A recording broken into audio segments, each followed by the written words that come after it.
This House is in session. Minutes of the meeting held on Tuesday, 24th of February 2026, Tuesday, 9th of June 2026, Tuesday, 16th of June 2026, to be confirmed. Honourable Leader, Government Business. Thank you, Mr. Speaker. I beg to move that the aforesaid minutes be confirmed. The question is that the aforementioned minutes be confirmed. All those honourable members in favour, please say aye. Those against, please say no. Methinks the ayes have it. The aforementioned minutes are hereby confirmed. Minutes for the meeting held on Tuesday, 7th of July 2026 to be deferred. Honourable Leader, Government Business. Mr. Speaker, I beg to move that the minutes of the 7th of July 2026 be deferred. The question is that the aforementioned minutes be deferred. All those honourable members in favour, please say aye. Those against, please say no. Methinks the ayes have it. The aforementioned minutes are hereby deferred. Announcements by Your Honour, Mr. Speaker. I am in receipt from a message from the Honourable the Senate to the Honourable the House of Assembly. The Honourable the Senate has the honour to inform the Honourable the House of Assembly that at its sitting on Wednesday, 8th July 2026, the State Acquisition and Vesting of Property Number 2 Bill 2026 was amended in the following terms. In the Schedule Par X, under the heading List of Properties and Persons in the table, the name Marcine Patricia White in the second column and all the words appearing opposite thereto in the first column were deleted. And the Honourable the Senate transmits the amended bill to the Honourable the House of Assembly, inviting the concurrence in the amendment to the bill, dated 8th July 2026, signed President. Messages from His Excellency the President, petitions, papers, government notices. Honourable Leader, Government Business. Mr. Speaker, I beg to give notice of a resolution that the Honourable the House of Assembly concur in the amendment made by the Honourable the Senate to the State Acquisition and Vesting of Property Number 2 Bill 2026.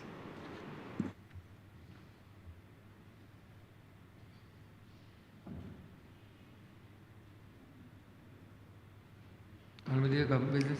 Mr. Speaker, I beg to give notice of the Advanced Passenger Information and Passenger Name Record Bill 2020.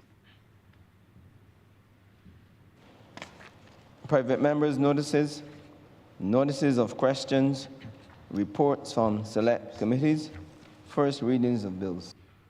Honourable Leader, Government Business. Mr. Speaker, I beg to move the first reading of the Penal System Reform Amendment Bill 2026 and the Advanced Passenger Information and Passenger Name Record Bill 2020. The question is that the two bills be read the first time. All those honourable members in favour, please say aye. Those against, please say no. Methinks the ayes have it. Statements by ministers, congratulatory and/or obituary speeches, personal explanations, motions for leave of absence, oral replies to questions, notices of motions for the adjournment of the House on matters of urgent public importance, orders of the day. Honourable Leader, Government Business. Mr. Speaker, I beg to move the suspension of Standing Orders 6, 16, 18, 20, 42 subsection 5, 43 and 44 for the remainder of the day's sitting. The question is that the aforementioned standing order be suspended for the remainder of the day's sitting. All those honourable members in favour, please say aye. Those against, please say no. Methinks the ayes have it. The aforementioned standing orders are hereby suspended for the remainder of the day's sitting. Government business, sir. Government business is the order of the day. Order number 7, in the name of the Honourable Minister of Health and Wellness, to move the second reading of the Human Tissue Transplant Bill 2026. On the point of clarity, this is being done in conformity with Section 53A of the Constitution, which allows the minister from either place to present a bill in this chamber.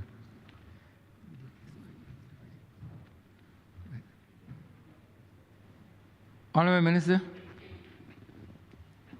Thank you very much, Mr. Speaker. I'm here today to present the human tissue transplant bill. I want to begin, first of all, by acknowledging a number of persons who are here today. And we have those persons here because of the significance of the debate that is taking place this morning.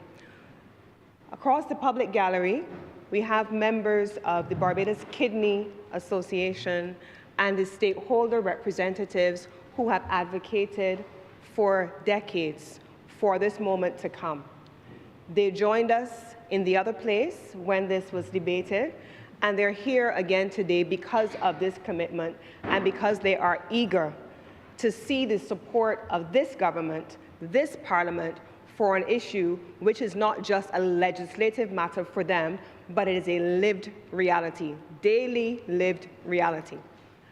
Mr. Speaker, when I first came to public life several years ago now, this was one of the conversations that I believe I heard being talked about for a really long time.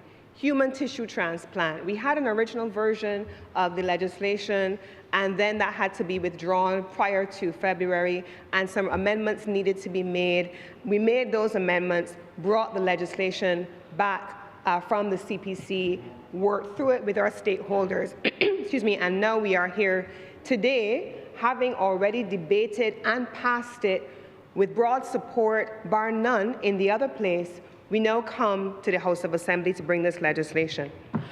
But we do so on a day that is also significant. As I acknowledge the work of the Barbados Kidney Association and all of the others who did this work, I also want to acknowledge those who are not here today. I want to acknowledge those who did not live to see the day where a piece of legislation that they've waited so long for is coming to Parliament and is having the opportunity to be debated, but to have national conversations around. Those are the patients who are waiting for transplants. Those are the patients for whom dialysis was simply no longer enough.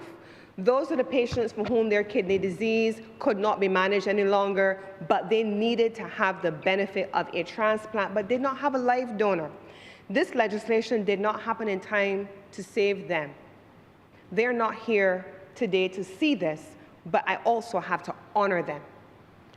Equally, another group that I need to honor today that are not here is the transplant team. When we debated this in the other place, the transplant team was there with us.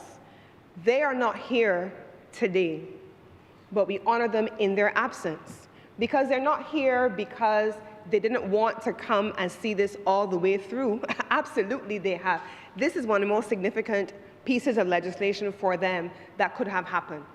But they're here today because, as I said when this was being debated in the other place, on the 14th of July, today, they would be undertaking the next live donor transplant of a kidney in the Queen Elizabeth Hospital. As we speak today, a live kidney transplant is taking place in the Queen Elizabeth Hospital, and the transplant team that was with us in the other place could not be here today because they are in surgery, saving a life.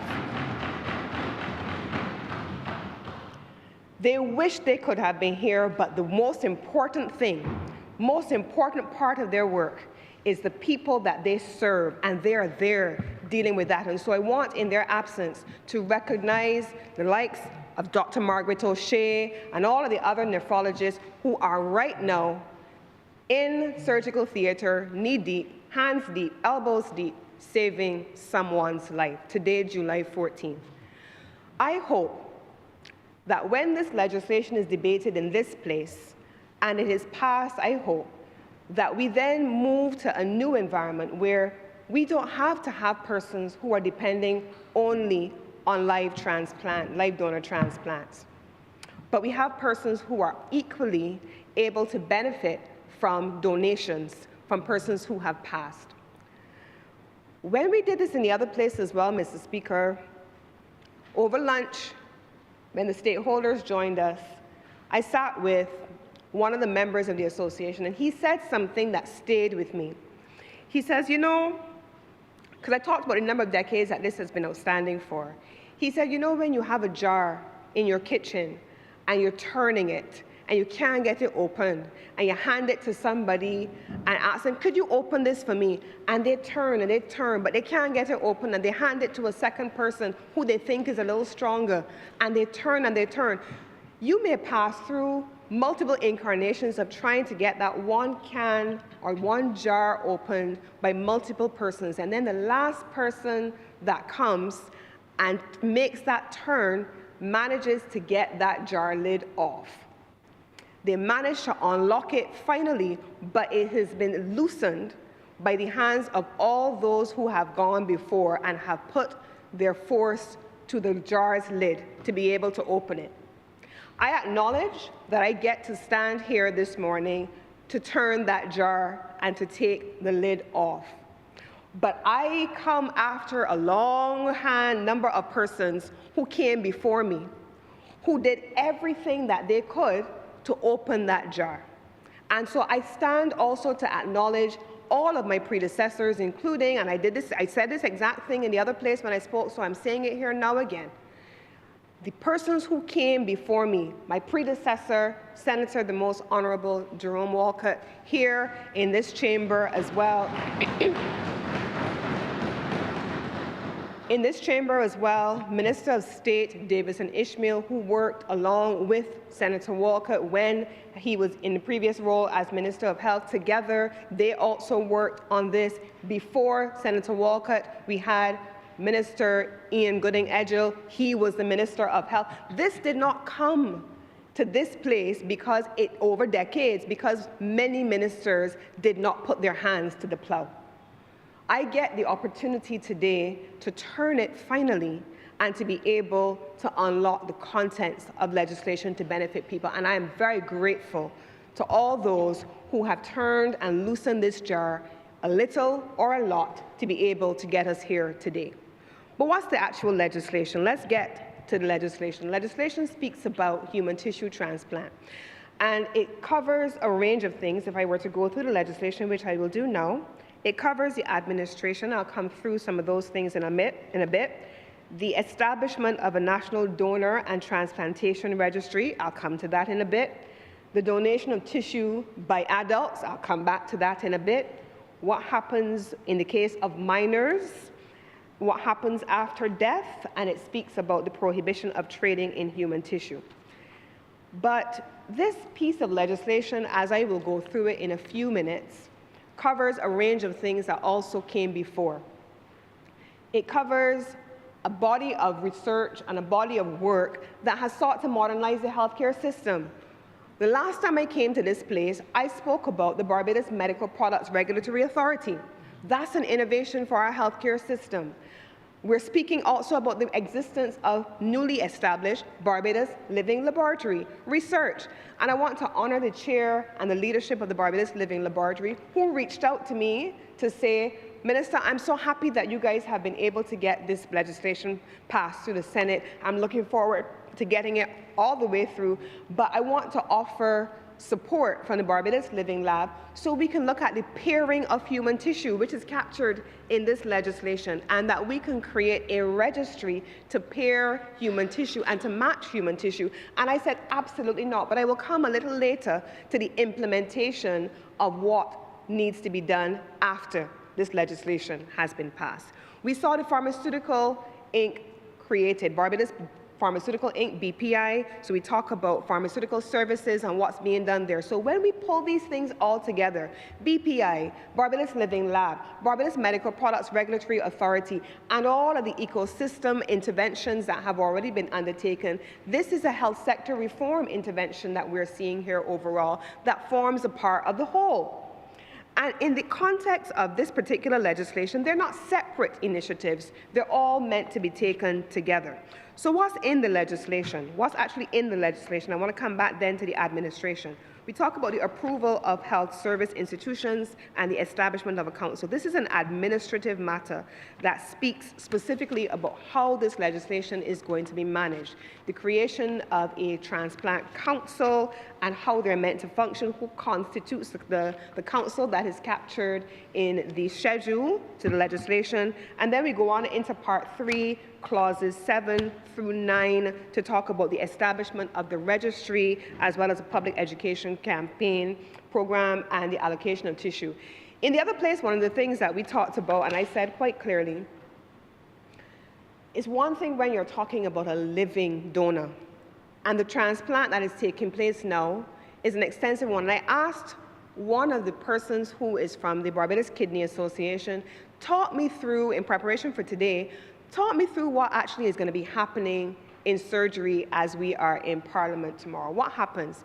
And I asked them because they have gone through it themselves. They are themselves here today because they are a recipient of a live donor kidney. They received a kidney from a close family member, and so they gave me their account of what they went through, what it was for a family member to have to go through months of pre-investigations and testings to be able to be readied for that process.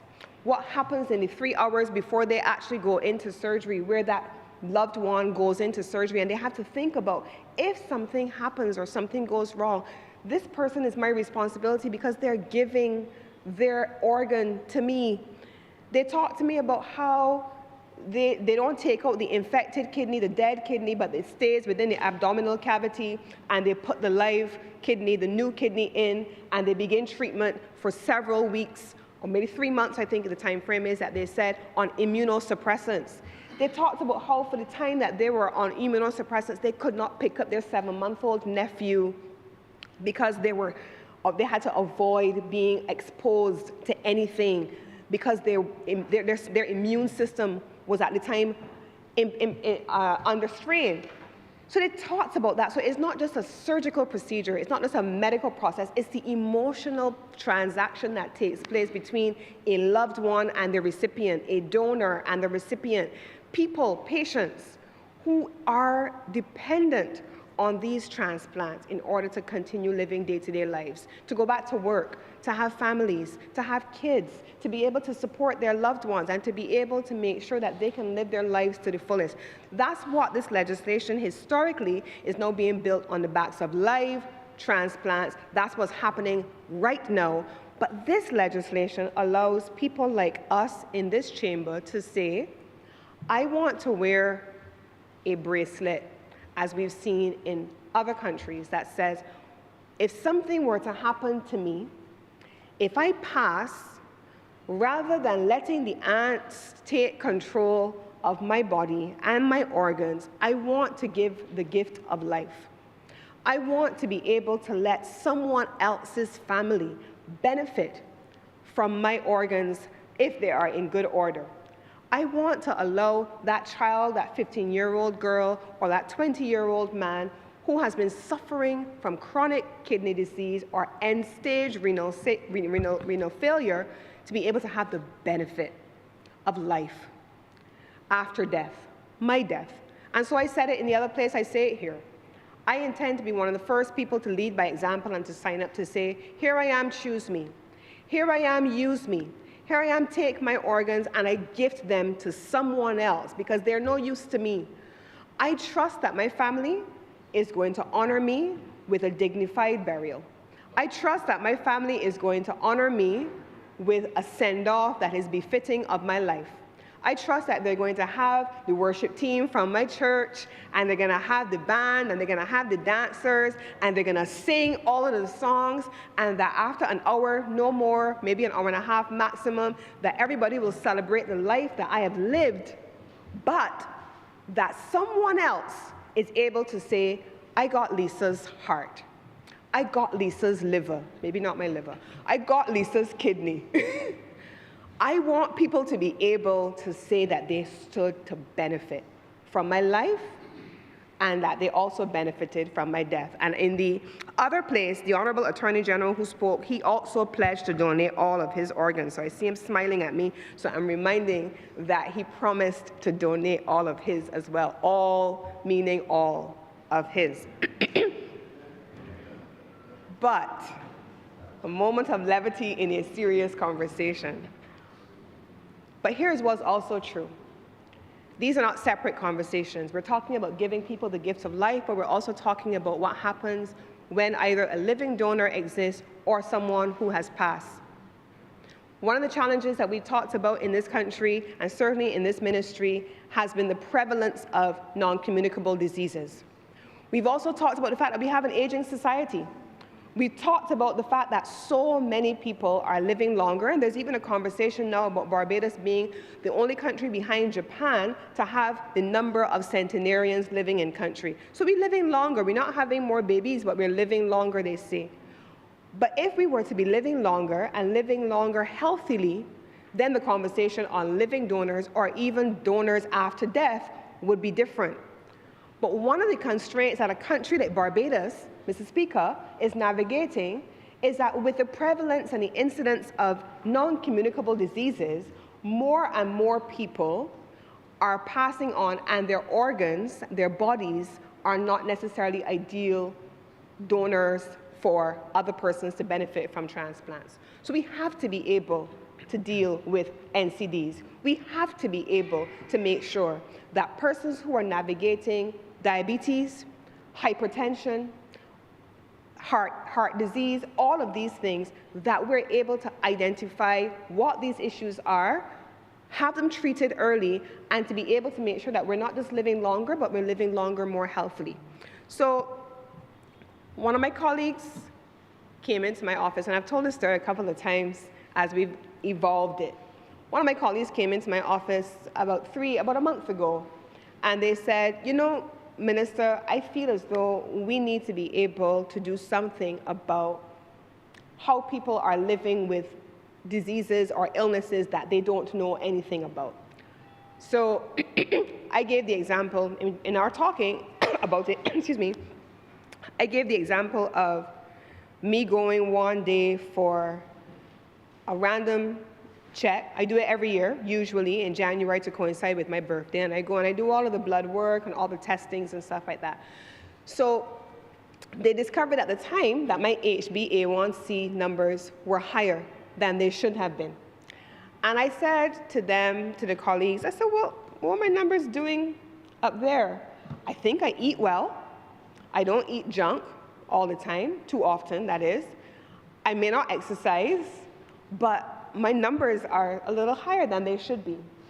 And the doctor said to me, you know, Lisa, after a while, despite all of that stuff, you can't outrun your genes. It's in your genes. And my aunt had said to me when my daughter was born, she said, you know, diabetes runs in our family. So you have to watch yourself. You have to be careful what you eat. You have to be careful what you consume, and when you have your foods and your teas and so on, here's what you need to do. And I've never forgotten that, and so I have followed her advice all these years later. So when we started talking about in the office, people not knowing what their numbers are, not knowing that you have a history of heart disease. First question a doctor asks you when you go in, do you have a family history of so-and-so? Do you have a family history? Pharmacists ask you some of these questions too, I believe, but doctors for sure ask you, do you have a family history of these things? Thank you. Do you have, what is your family history? Is there anyone in your family with diabetes? Is there anyone in your family with so-and-so? And so you need to know that. You need to ask the questions of your family, and then you need to be able to take appropriate action. And so we came up in the ministry with a proposal. And I said to the team, well, why don't you go away, come up with, we talked about it for a long time, a national screening program. What does a national screening program look like? Know your numbers. You should know if your HbA1c is in the pre-diabetes range or if you are diabetic. You should know these things. You should know if in your family you have a history of hypertension, that your blood pressure is too high. You should be monitoring these things, but sometimes we don't know. And so we agreed, originally the plan was we would start from age 40 and we would go all the way up to 80. And that really came from the fact that we said, well, every birthday, milestone birthdays, sometimes jubilee, this, oh, I'm turning 40, it's a big number. I'm turning 50, I turned 50 earlier this year. I was excited, but I'm not a big birthday person, so it wasn't a big deal. 60, somebody else is gonna be excited about 70 and 80. And then my staff said to me, but Minister, what about starting at 30? We shouldn't start at 40. Let's start at 30. I said, okay, yeah, we'll start at 30. Then someone else says, Minister, no, but we have to get people socialized into understanding what they need to start doing from early. So what about 20? The other day we were in a meeting with another partner, and the partner said, well, Minister, as an obstetrician, as a pediatrician, I feel as though we should actually start even earlier because we want to. I said, well, we can start now at birth. But the idea really was, whichever age we start at, whether it's 20 or younger, 30 or anywhere thereabouts, but we end at 80, at different ages, we know what we should be screening for. We know what we should be looking for. And so we want Barbadians to now have the ability to combine their celebratory events at milestone birthdays, 40, 30, 20, 80, whatever the age is, with an understanding that you are simultaneously also going to go and know your numbers. What are your numbers? If you are a man and you reach a certain age, when should you be checking your PSA? When should you be checking those things? If you are a young woman, this is what the pediatrician said, should you be looking to see when you should start your pap smears? And should we have the HPV vaccine for girls starting at age 12? That's what they were talking about. What should be the things that we are screening for? When you get a certain age, that's when you begin your colonoscopies to look at your colorectal health. What should be the age that we start screening for these things? Should we be teaching people from age 15, by the time you start to have breasts, what is your status? What kind of breasts do you have? Do you have fibrocystic breasts? These are things that we want people to know about themselves. And that allows individuals to know their numbers, know their status, and to take action as a lifestyle across the board as to what you need to do. So just like my aunt told me at 26 years old when I had my daughter, who's now going to be 26, so that's a long time now. When she told me I have diabetes in my family, it put me on a life course. It put me on a life course as to what I was going to do, how I was going to put food on my plate, what I was going to choose to put on my plate. It's not everything that is in front of me. Sometimes when you go to a buffet, you don't have to have everything that's there. You choose responsibly based on what you know of your own body. And so that's one of the things that came out of this. Why is this important in the context of this debate? We have found that the number of persons suffering from disease, kidney disease included, are highest among those persons who have chronic, uncontrolled, non-communicable diseases. So we want people to know what their numbers are. We want people to know what their medical history is. And we want people to be able to manage their own personal health so that they can make better choices. So we want to make sure that we can do those things in support of our people. But as policymakers, we also have an obligation. We need to be able to figure out where our expenditure is best located. So where should we spend more money? Primary health care, NCD prevention, NCD management. People are presenting to the Queen Elizabeth Hospital sicker and later. That's what we found in the numbers as well. How do we prevent people from getting sicker?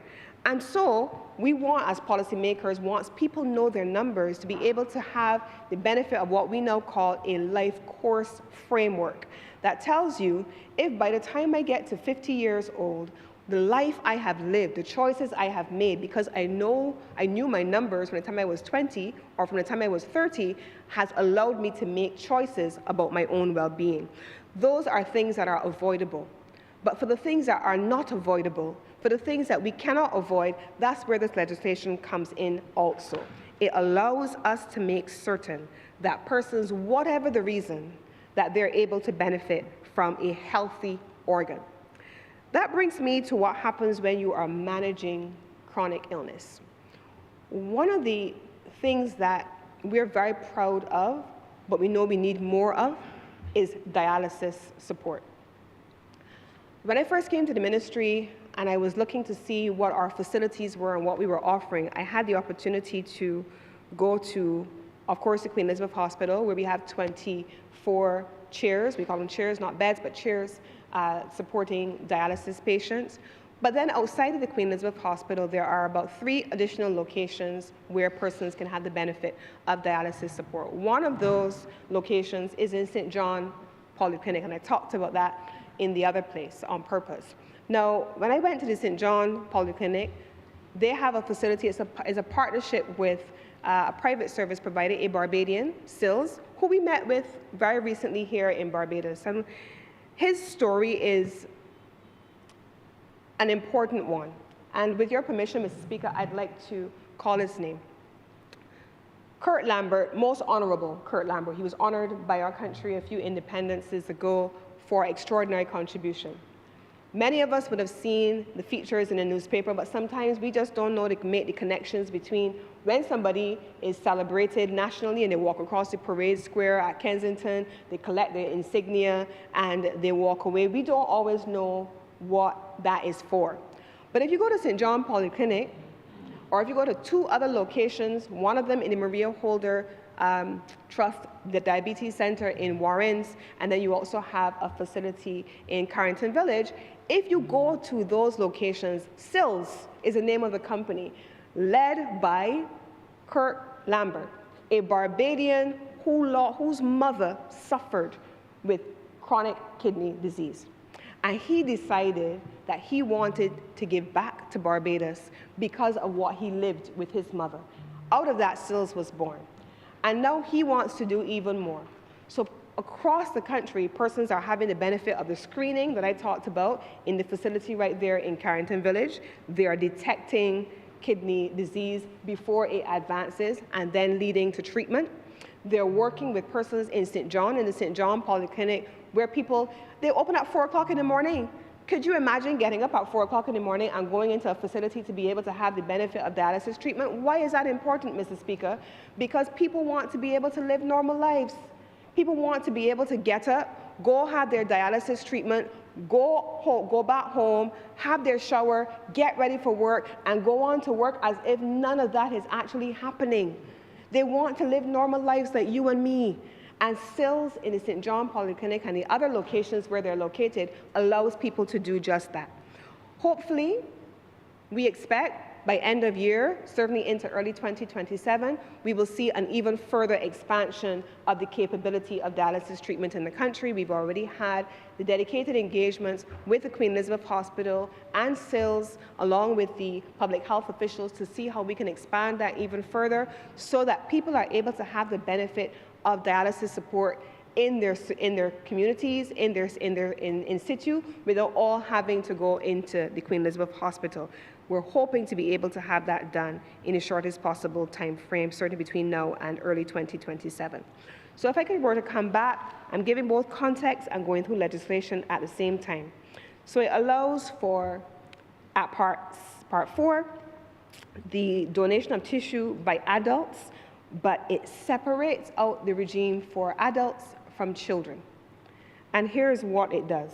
In the case of adults, I could tell you what I want to do, and you are going to have to follow my instructions. Now, I want to take a moment here, pause, to acknowledge the important work done by the Law Reform Commission. Before this bill was being debated in the other place, I had the opportunity it was Wednesday, I had the opportunity on the Sunday evening to have a call with the head of the Law Reform Commission, Sir David Simmons, and members of his team, just to get a sense of what they wanted to be able to see. They had done significant work, and I acknowledge not just the Kidney Association, the transplant team, but the Law Reform Commission led by Sir David Simmons and his team, Vera Brathwaite and others, who, together with my predecessors, would have worked on the changes and the amendments to this legislation. They undertook, between the Monday and the Wednesday, to go through the final legislation and to share with us in the ministry a summary of the things that they still saw in the legislation that in a future incarnation they would want to have considered once we're past this initial stage. One of those changes was made in the other place, and it was in accordance with the provisions of the Succession Act, where there was a requirement, or under the Succession Act, it usually requires there to be 2 witnesses to sign off on the decisions being made by adults, and so that amendment was made in the other place in accordance with the guidance of the Honourable Attorney General, and so that will be the amendment that we will see having gone through, that we will see today. The other items that they have raised, the ministry will work through them over time, and we will continue to collaborate with the Law Reform Commission. But then we go on to paired tissue. I think I spoke about that up front in terms of the Barbados Living Laboratory and what they're hoping to do. And one of the things that we have already in place, the Ministry of Health has a partnership with the University of the West Indies for an existing registry. The registry is already there. It covers a range of things, and the proposal is, rather than create a brand new registry, even though we see it in the legislation, it doesn't have to be separate and distinct from the infrastructure that already exists. And the proposal is to work together with the University of the West Indies to expand the existing registry so that we're able to have access to the information, and to do so in collaboration with the Barbados Living Laboratory. We met with the University of the West Indies Medical Sciences faculty last week, and in collaboration with them, we also agreed that having a registry and having a ton of data without using the data to make empirical decisions is a pointless exercise. And so we have agreed on a number of key areas in collaboration with UWI to be able to take the data that is there in the registry and to allow it to help us make better empirically led decisions. We also have a section in Part 8 on the prohibition of trading in human tissue. I think that's pretty clear. It's standard. It exists across all the other jurisdictions where this legislation was considered, and we want to make sure that that is in place. Now, I've already spoken extensively about the donation of tissue after death, but I want to be clear here just for clarity. This is not about being predatory. This is not about dishonoring those who have passed. This is about, as I hope it would be for me, celebrating life lived, but also acknowledging my wishes to donate my organs, once healthy, to someone who can benefit from them. In the other place, there was a discussion around what is cultural. There was a discussion around what is normal. There was a discussion around some family members who say, I'm going back to the Lord just as He sent me, just as I came on this earth. But as for me, and at my house, I choose to donate. And that's what Barbadians are being given the opportunity to do, to choose. There was a discussion over many years, I understand, about whether or not we would have an opt-in or an opt-out system. In countries like Switzerland, for example, there is no choice. Once you pass, the government will make a determination, and you will have your organs, once they are in good order, donated to someone who needs it. In this case, in Barbados, this legislation very much gives people choice. It allows us to have and to begin a national conversation about that choice, about people transitioning from going back to my maker just how I came into I want to donate my organs to someone who needs them. So that's what Part 8 is about, and I hope that more people will choose to do what I want to do and what the Honourable Attorney General also promises to do. In Part 10, just some miscellaneous provisions, and then you have a number of offenses in the event that people don't do what they're supposed to do. I want finally, as I close, Mr. Speaker, to speak about the importance of us having an implementation strategy.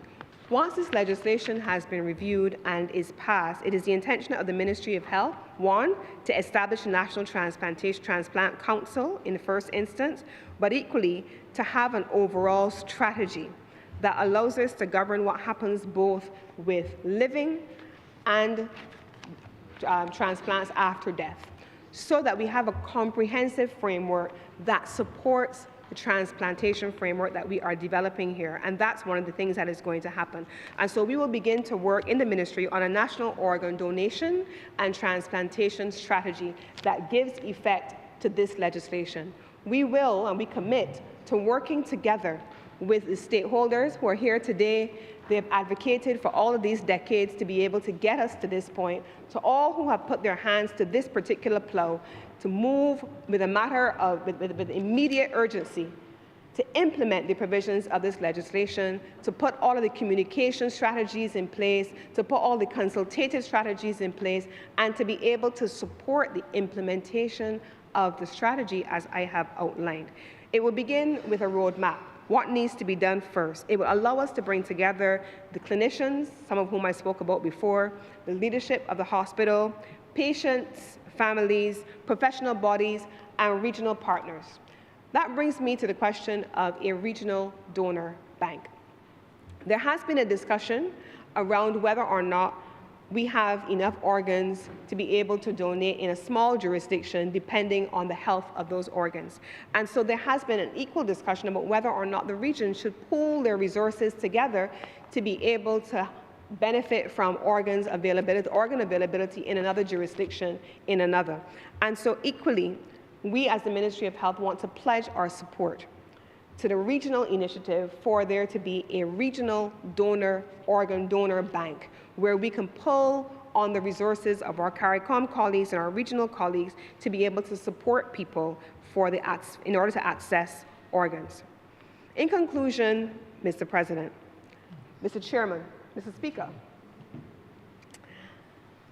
I think that the discussions that we have had over the last little while on healthcare, how I've started to frame this conversation, BPI, Barbados Medical Products Regulatory Authority, Living Lab, workforce development, all of the things that we're talking about, transformation into QEH. You've heard Senior Minister Walcott, who has been leading on the capital works projects, whether it is the geriatric hospital, the expansion of the Queen Elizabeth Hospital, or the reform of the renovation of all of our polyclinics. Those are important initiatives, and Barbados is going to give Barbadians the benefit of new infrastructure.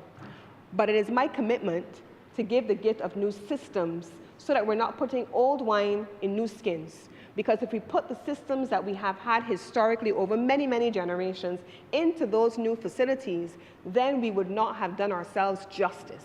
And so my commitment is to be able to work together on the processes and the systems and the structures that help Barbadians benefit from all of the work that has been and is being done to reform our healthcare system. This piece of landmark legislation, an organ tissue transplant bill which allows Barbadians to have the benefit of tissue transplants.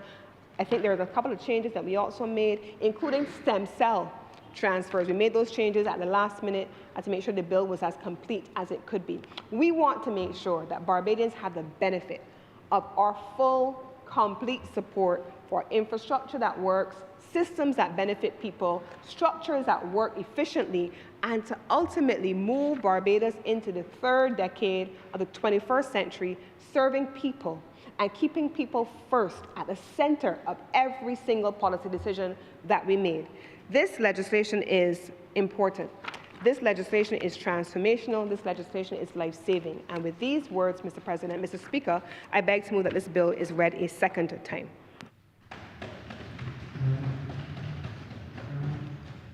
Honourable Member Sir Michael North.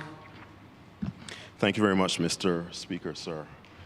And I want to begin this morning, sir, by lending my voice in support to this human tissue transplant bill, and of course, to extend appreciation to and congratulations as well to the honourable member who spoke before me for piloting the bill in this place and giving us a fulsome, comprehensive presentation of the legislation. Mr. Speaker, I'm happy to lend my voice to this bill. It has been a long time in coming, as the Honourable Minister would have mentioned. It has gone through many iterations. It has gone through many paces. It has been stretched. It has been revised. It has been refined. It is not yet perfect, but it is a bill today, Mr. Speaker, that we can be proud of. And we are happy in the Ministry of Health to have the opportunity to lay in this place and the other place before. Mr. Speaker, people ask me if I enjoy being in the Ministry of Health and Wellness, and they usually ask me that with a smirk on their face. And they usually allude to the fact that the ministry is a tough ministry, it's a hard ministry, it's rough. And I oftentimes reply, I work wherever I am planted, and I appreciate the opportunity to serve in any space across our government and in our country. But today is a shining example of why I do appreciate being within the Ministry of Health and Wellness, because this ministry, Mr. Speaker, has the opportunity, like many others, to make decisions and to bring legislation that can impact significantly on the life of our people. Mr. Speaker, this legislation is a shining example of the work of a ministry that can actually save lives, improve lives. And that is why I am, without a doubt, happy to be very much a part of this ministry. Mr. Speaker, the honourable member who spoke before me ended off by speaking about people being at the center of this bill, and she's absolutely correct. The member is absolutely correct, Mr. Speaker. This bill comes as a result of us understanding the difficulties confronting our citizens, persons who are living with conditions such as chronic kidney disease, those who may be connected to individuals who are living with such diseases, renal failure, advanced kidney disease. And it's those persons, Mr. Speaker, who over the years who have advanced the call, who have advocated strongly, who have energized, who have continued to keep, I would say, the fire under the feet of various administrations to make this bill a reality today. People also in the form and person of some of our medical practitioners, Dr. O'Shea, whose name was mentioned, and I didn't seek your permission to mention it, but I mentioned it in a positive light, Mr. Speaker. Organizations represented here today like the Barbados Kidney Association, these individuals, professionals, and groups advocated strongly for us to be able to come to this place today and to debate this bill. Mr. Speaker, it was the expert knowledge coming from our Law Reform Commission. And the honourable member spoke about Sir David Simmons and, of course, Ms. Vera Brathwaite in particular, two individuals that I had the privilege and pleasure over many, many months since I joined the ministry, and this bill became something on our list of legislation to pursue. I've had several conversations with them as we bounced the bill through its many paces, bounced it back and forth, and tried to ensure that it was covering all of the bases, and that by the time it came before the people of Barbados, that it was a bill that would be able to make a significant and positive impact in our people's lives. And of course, Mr. Speaker, with people being at the center of the bill, I could not start this contribution without acknowledging the expert leadership, the measured leadership of the most honourable senator from the other place, who actually happens to be in this place today as well, the Honourable Jerome Walker. Sir. You see, oftentimes persons see legislation when it comes to the Honourable House, but there's so much work that goes into drafting legislation. In fact, even before the legislation gets to being drafted, there's so much work that goes in to understanding the reason, the justifications, why, and pursuing the benefits and ensuring that when the legislation is drafted, that it is meeting what it's supposed to meet and it is fit for purpose. And I remember sitting in several meetings with the Honourable former Minister of Health and Wellness at the time, with the consultants, with the professionals in this space, and engaging them to make sure that this bill would be all that it is supposed to be. So I want to personally thank them at the outset, all of those individuals that I just mentioned, anyone else who has been in any way associated with or connected to ensuring that we have this legislation before this honourable House today. And I'm confident, Mr. Speaker, that once passed and once implemented, that this legislation will play a pivotal role in saving the lives of our people and improving the lives of many others. But why is this bill necessary, Mr. Speaker? Why is it important, and how will it make that difference in the lives of our people? Organ transplants, Mr. Speaker, in particular kidney transplants, are already being done. As you heard the Honourable Minister say, live kidney transplants taking place even today.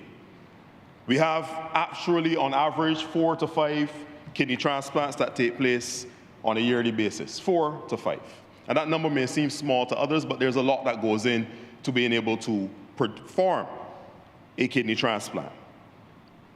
But these are live donor transplants. In other words, a person who is alive gives consent once they are a match, once they are a suitable donor, they give personal consent to being able to offer their kidney to save the life of another person, usually a family member, maybe even just a close friend.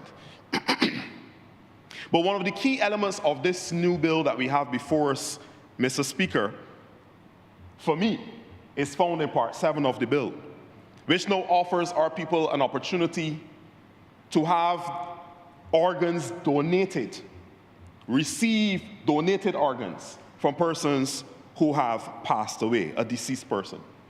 In fact, Section 23(1) speaks to the various ways, and going down, speaks to the various ways that consent can be given, either by the individual, him or herself, before passing, or if that person is incapable of being able to give that directive, the next of kin is so empowered to make that and give that consent. And Mr. Speaker, this advances, or this introduces for us an element of what is called advance directive. And this allows a person, when they're in a sound state of mind, as the Honourable Minister said, even all now on the floor of Parliament, to be able to say formally, to be able to communicate to family, friends, colleagues, to be able to communicate clearly to all and sundry, I desire to be an organ donor. I desire to give organs within me that are still functional upon my death to be able to save and improve the life of another person. Mr. Speaker, there are many persons, unfortunately, who leave this earth and who take several healthy organs in tow with them as they leave. And this has not really been a reality in our national experience for persons to be willing and able to offer their organs upon their death. But Mr. Speaker, this is something that has been happening all over the world. All over the world, across many different jurisdictions, there's legislation that allows persons to be able to offer parts of themselves in being able to advance, improve, enhance the life of another person. So therefore, with this legislation being passed, and why it is important that we debate it, why it's important that this comes to the people of Barbados, why is it important that this be on the statutes of our nation, is because we believe that with the passage of this legislation, we should be able, Mr. Speaker, to move to about 10 to 12 kidney transplants per year, moving, Mr. Speaker, from the 4 to 5 that I mentioned before. That is a significant increase, potentially. Those are significant lives, Mr. Speaker, that can be saved. 7 more lives saved and improved. Potentially 7 more families, Mr. Speaker, that can be strengthened because that man or that woman has not been able to regain their own strength and their own capabilities. Potentially, Mr. Speaker, 7 more employees that can return to work in full, having received that new kidney. Mr. Speaker, 7 potentially more individuals that can return to their communities to do what? To mentor our young people and keep them on the straight and narrow path. Mr. Speaker, this is strong, effective legislation, and it is going to change our nation. Mr. Speaker, I have a friend and constituent who is here today as well. He's not here necessarily to support me. Let me make that clear. I think he's here, even though he appreciates me and I think loves me, and I love him. He's here because he's also a member of the Barbados Kidney Association. I think he's the PRO, if I'm not mistaken. Yes, and so a senior role in the organization. He's been a part of it for many, many years. And as long as I've known him, he has been an advocate for the Barbados Kidney Association. But of course, he also suffers from kidney failure, kidney disease. And in all the years that we have known each other, I spoke to him recently, and I know that he goes through his own battles and struggles living with this disease. And I want to make it clear that chronic kidney disease is not one of those ones that you can easily solve with a procedure. You could just do a procedure for some medical conditions, and you take a couple tablets, you drink some syrup, and the doctor tells you get some rest, maybe 2 weeks, and you're back on your feet. Kidney disease is not one of those medical conditions. Our friends, our relatives, our citizens who have kidney failure and have to be placed on dialysis have to change their entire lifestyles to be able just to maintain life.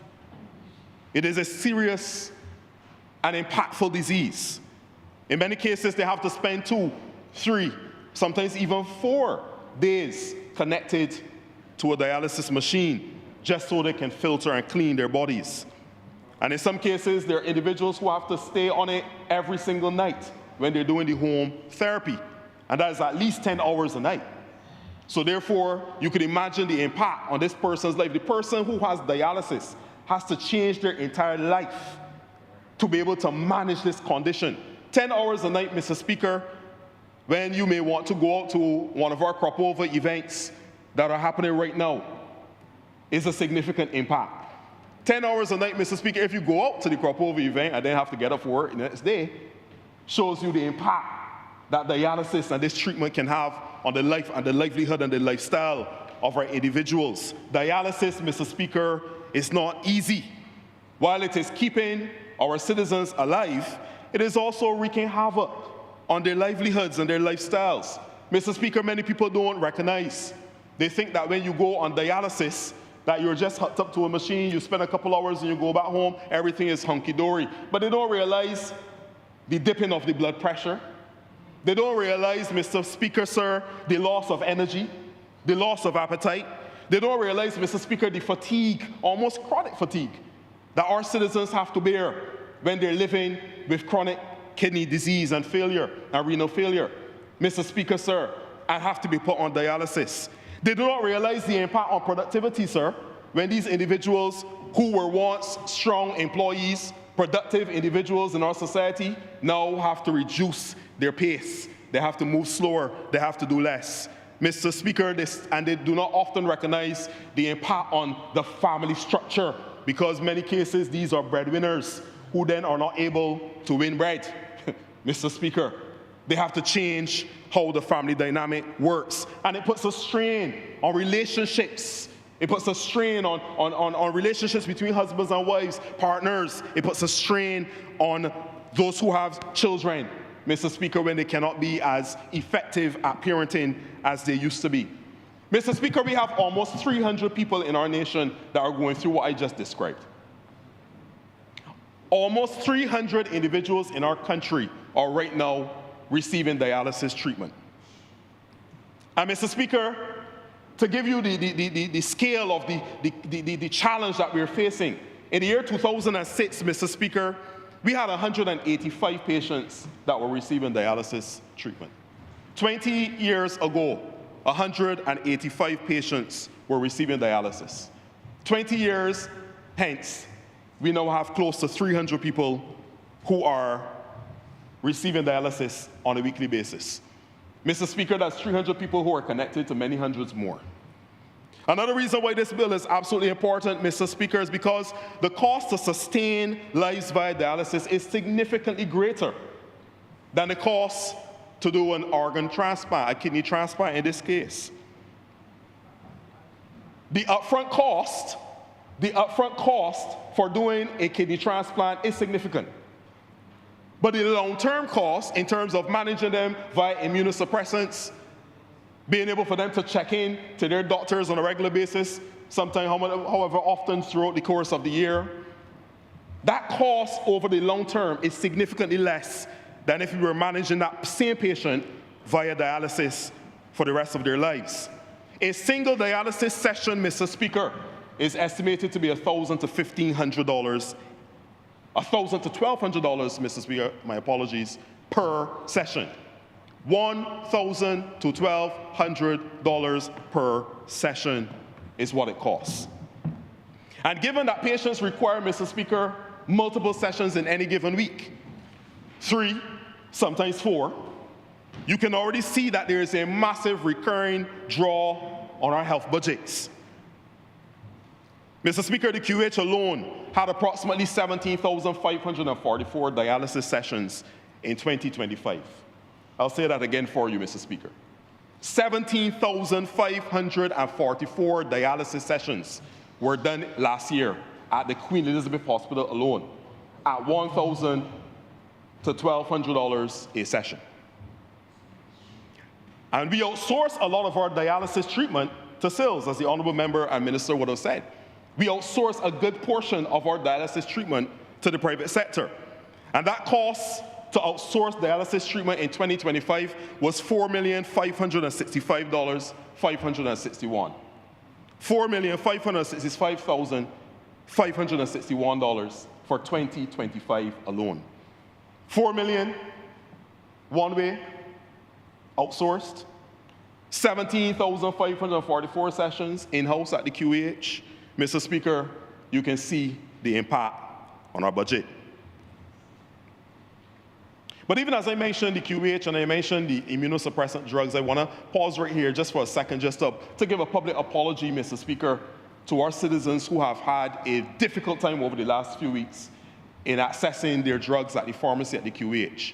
Now, I don't hold day-to-day responsibility for the QEH, but I do have the privilege of being able to lead on one of these key projects there, which is the digital transformation of the organization. And since I came into the ministry 2 years ago, I've been leading this project, and the key component of that is the implementation of our health information system. And that system will sit as the foundation and the bedrock that would allow the QEH to be a digital hospital, allowing us to be able to have digital files, electronic records for each citizen, being able to access those files at the tap of a button, and being able to ensure that we don't have lost files, etc., as time goes by. But because over the last 3 weeks or so we started to transition some services within the QEH environment over to our new platform. And as you would expect with any transition from analog and manual processes, there will be teething issues, there will be some technical issues, and of course there were some learning curve issues as well. But I'm happy to say, Mr. Speaker, that whilst it was rough in the first week, in the first few days of the first week, especially, Mr. Speaker, over the time that has gone by, we have seen improvement in the delivery of our pharmaceutical services at the QEH, and things are getting better there. So I apologize for the inconvenience, and I want to assure the people of Barbados that we are working assiduously as we continue to roll out the various releases and the various phases of this HIS, this Health Information System. I want to assure the people of Barbados we're going to continue to hold their hands throughout the process, and we're going to make sure that we give them something at the end of all of the discomfort that you feel up front. We're going to give them a system that would allow them to work and function better, Mr. Speaker, to serve them better and to ensure that our healthcare workers are able to be more efficient and effective in the delivery of their service. No more lost files, Mr. Speaker. That's what we're looking for. Enhance safety within the delivery of healthcare. Reduce waiting times, Mr. Speaker. Improve delivery of service. That is what we're working towards with the implementation of our health information system and the overall digital transformation. But, Mr. Speaker, I digress. I was speaking on why this bill today is critical. Mr. Speaker, kidney transplants extend the life expectancy of a patient, especially when compared to dialysis. So once again, dialysis as we're performing now is sustaining life. And we're grateful that we have the technology, we have the systems, and we have the partners that allow us to be able to sustain the lives of our people.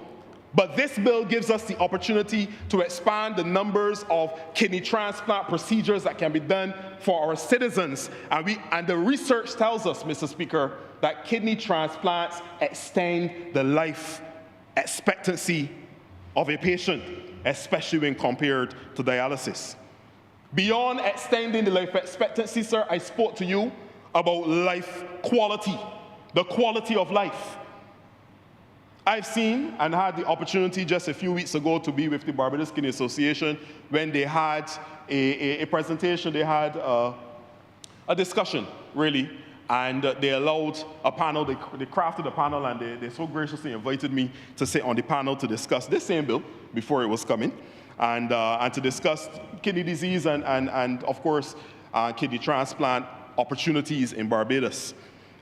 And it was during that presentation that I learned quite a bit from those persons who are living with kidney disease and those who are even recipients of kidneys. And Mr. Speaker, sir, I saw, I think a sister, I think one is here today. I saw two sisters, one who was a donor and one who was a recipient of a kidney. And both of these women, full of energy, full of life. Mr. Speaker, you will not be able to tell if they don't tell you that they had kidney disease and went through a whole ordeal of going the transplant process. They went overseas to do it at that point in time, pretty far out as well. If they did not tell you that, you would not be able to tell, because full of energy, having a good time, personalities are on point, and they're just living the best life that they can live. Both of them.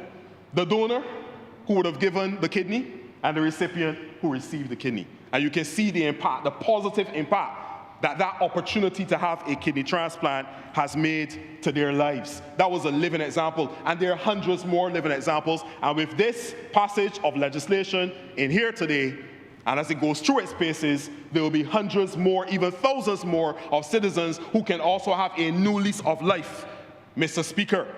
It restores our citizens' independence. When you are a dialysis patient, Mr. Speaker, you are pretty much tied to a machine. Your entire life is built around that machine. You cannot be as independent as you need to be. And with this, Mr. Speaker, the reality of mental health issues as well. Because when I talk about NCDs, as I often do, mental health is one of those NCDs that I mention quite often. And there's a connection, an interconnectivity between diabetes, hypertension, and mental health conditions and challenges.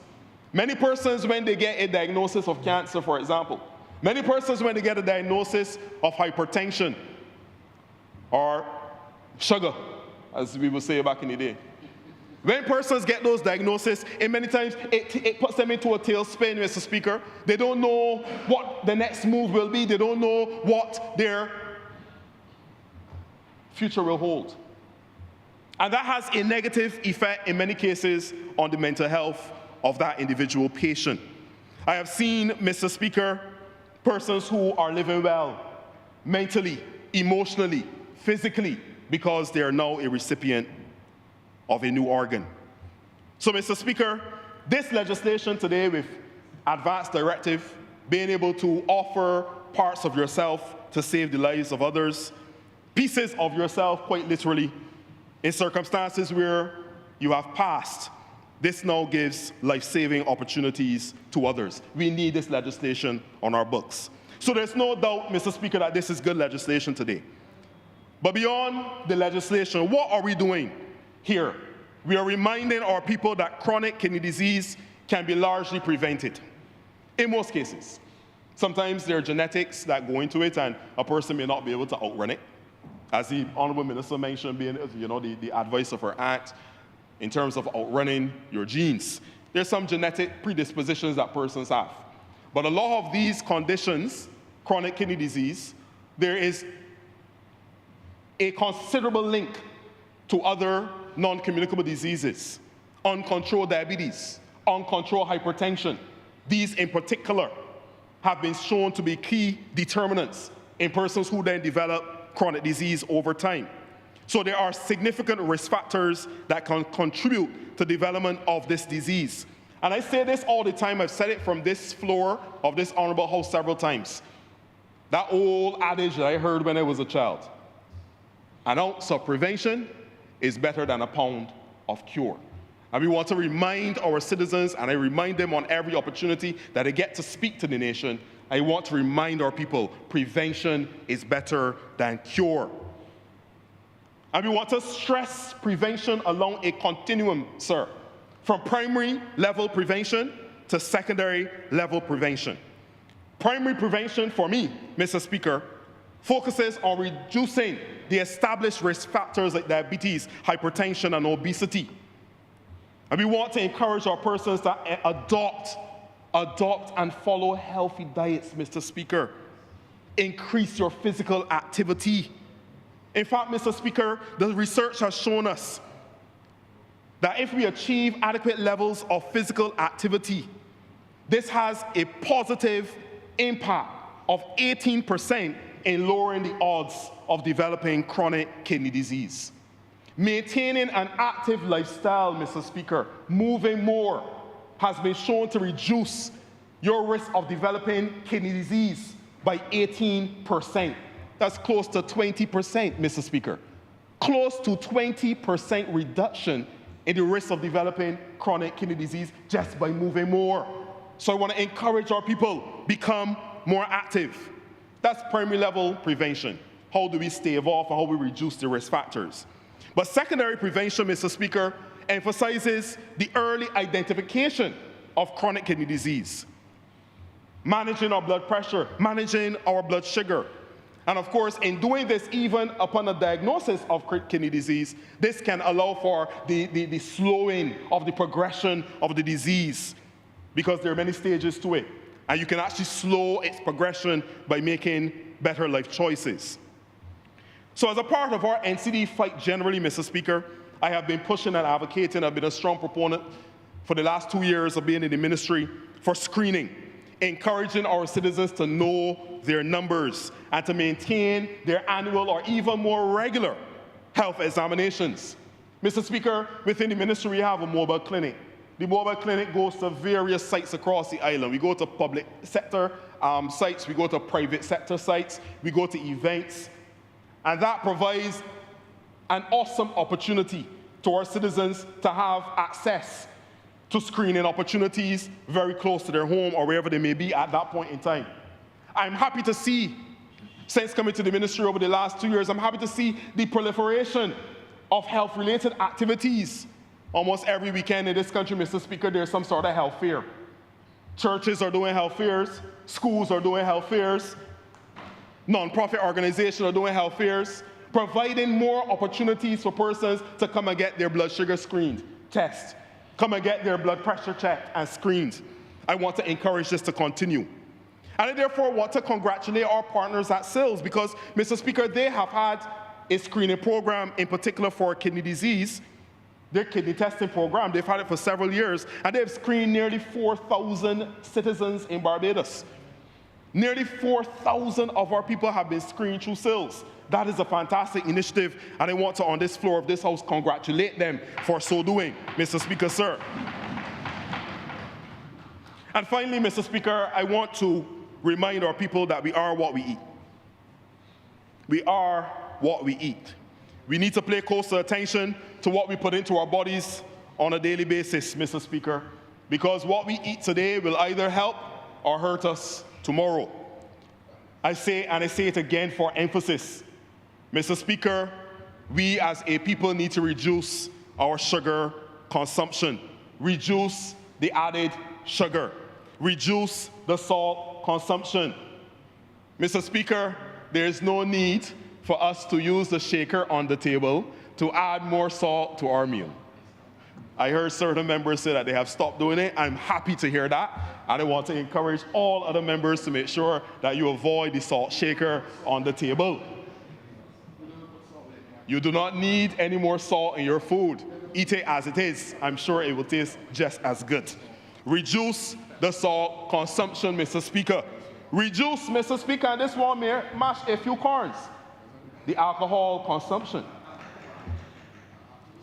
Many people don't like when I talk about reducing alcohol consumption, but I say it nonetheless, because, Mr. Speaker, the science is now showing us that there is no healthy amount of alcohol to consume. There was a time that they would tell you 1 glass of red wine will do the body good.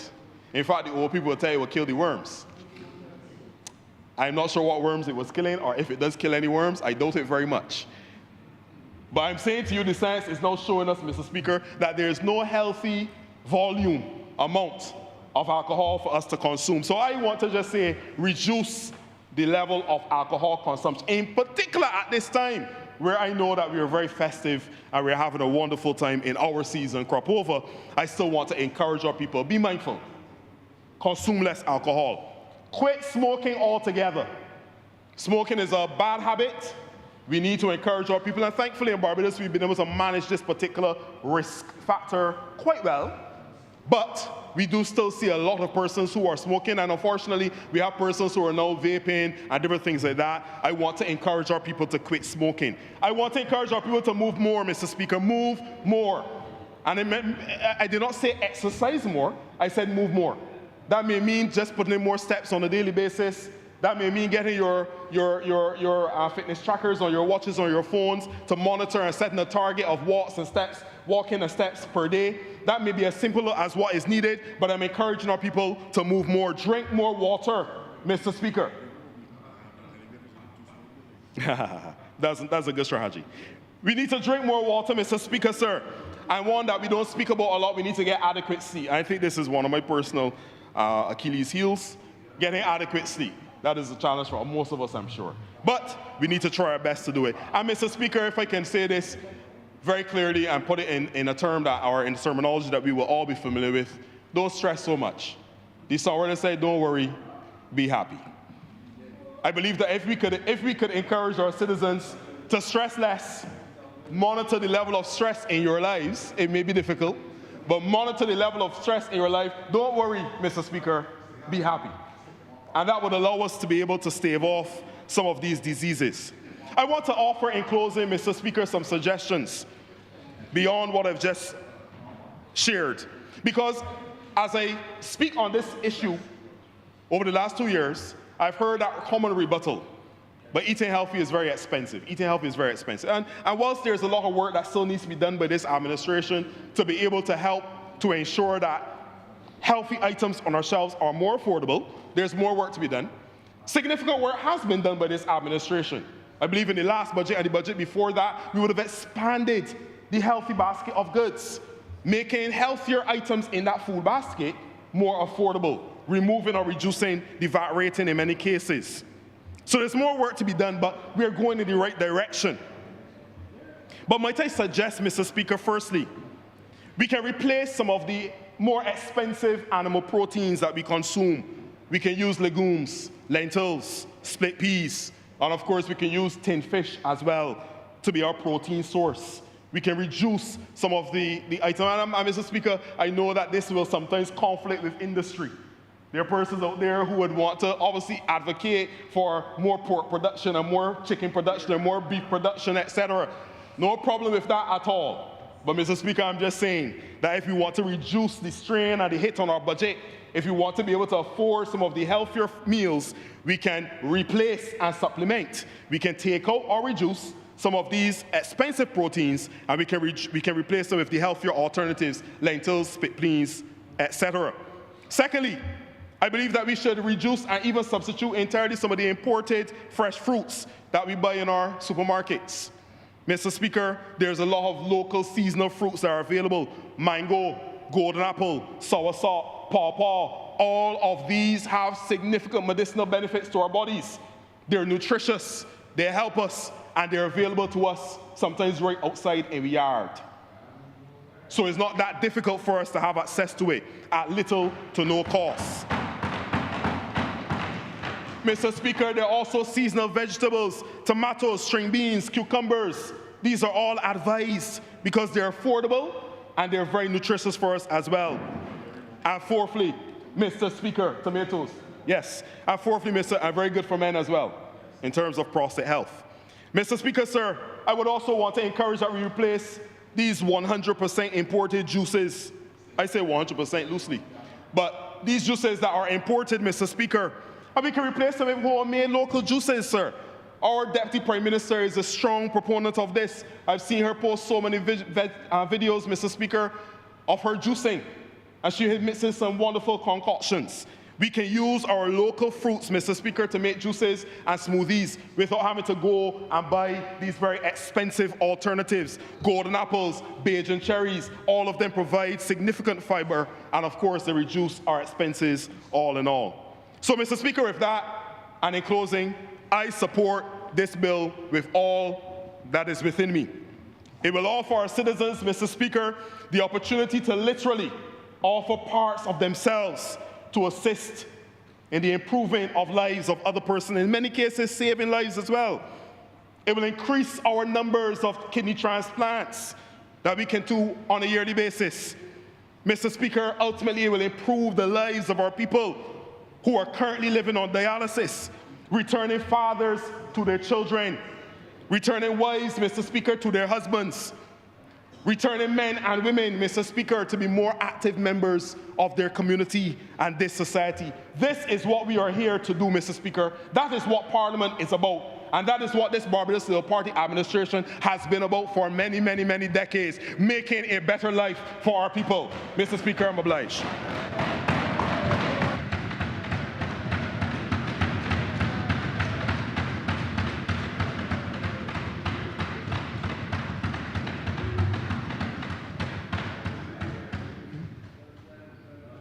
Honourable for Christchurch East.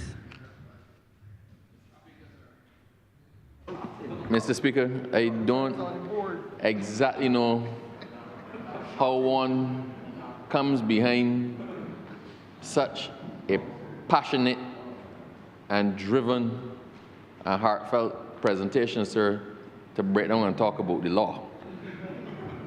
But I did take a couple of things from the honourable member's address, and I think Barbados would be well informed to record and replay his advice on health and how you can adjust and deal with your own health from things found even in your yard.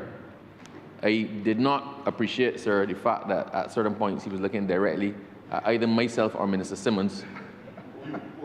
And because I'm younger, sir, I would probably put it on Minister Simmons. But for all who are ears to hear, let him hear. Sir, I want to thank the Honourable Minister of Health for her presentation here today, sir. And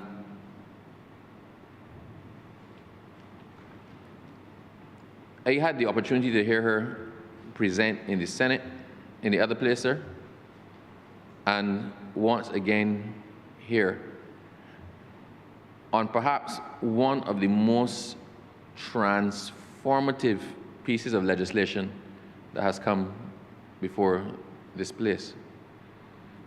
Sir, when we often talk about transformative, we talk about transformative in economic terms.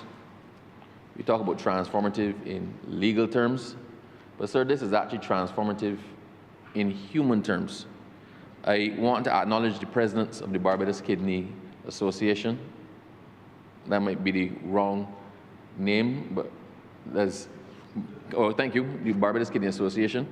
And I also want to acknowledge the presence during the presentation, sir, of the former Minister of Health, a former Minister of Health, and Senator, the Most Honourable Dr. Jerome Walcott. I would like permission, sir, to call one other name. And the reason we seek permission to call names is because the House has to be cognizant of the fact that the person is not here to defend themselves. So you usually ask for permission, and you would have to give a statement as to what it is you want to refer to them about. I assure you, sir, that the other name I'm going to call is in relation to this field of expertise, and it's in the most positive frame, sir, and that is Dr. Margaret O'Shea. Now, sir, I became aware of the need for transplant legislation somewhere about 2015, 2013, when I got into the Senate, sir, in 2013. And Dr. O'Shea, who I've known since I was 11 years old, I actually shared a seat. She sat right next to me in the back of class 4-1, Form 4-1 at Harrison College. And I was a very studious young person, sir. At the time, I'm glad to see that she turned out in the way that she did, sir. But from the time I came into the Senate, Dr. O'Shea was impressing upon me the need for us to have transplant legislation. At that time, it didn't mean anything to me, sir. I straight into law. It didn't mean anything to me. I did not necessarily know anybody who was on dialysis. The first person I knew who was, I guess, relatively close to me that was on dialysis, I don't want to call his name, but he was a magistrate. And that is when we became aware of the severity of it and the life-changing circumstance that surround that treatment. But Dr. O'Shea, literally, sir, at every single opportunity she saw me, what are you all doing about it? What are you all doing about it? The opposition needs to agitate for this.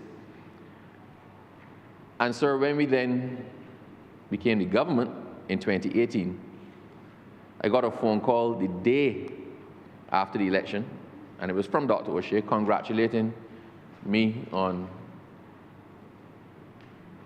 my successful campaign, congratulating the government on its successful campaign, and saying you might not have been able to do anything about transplant legislation when you were in opposition, but you are now the government, and I wish to call for transplant legislation. Sir, she has been perhaps one of the most powerful advocates I've ever seen for any cause, for anything in Barbados, and she has fought the fight on behalf of the Kidney Association in Barbados, on behalf of persons who suffer. She is a renal transplant surgeon, and because of her, sir, I actually took up the fight as well. And with the same Senator Walcott, sir, we had a number of discussions on this, and we push to get it to where it is.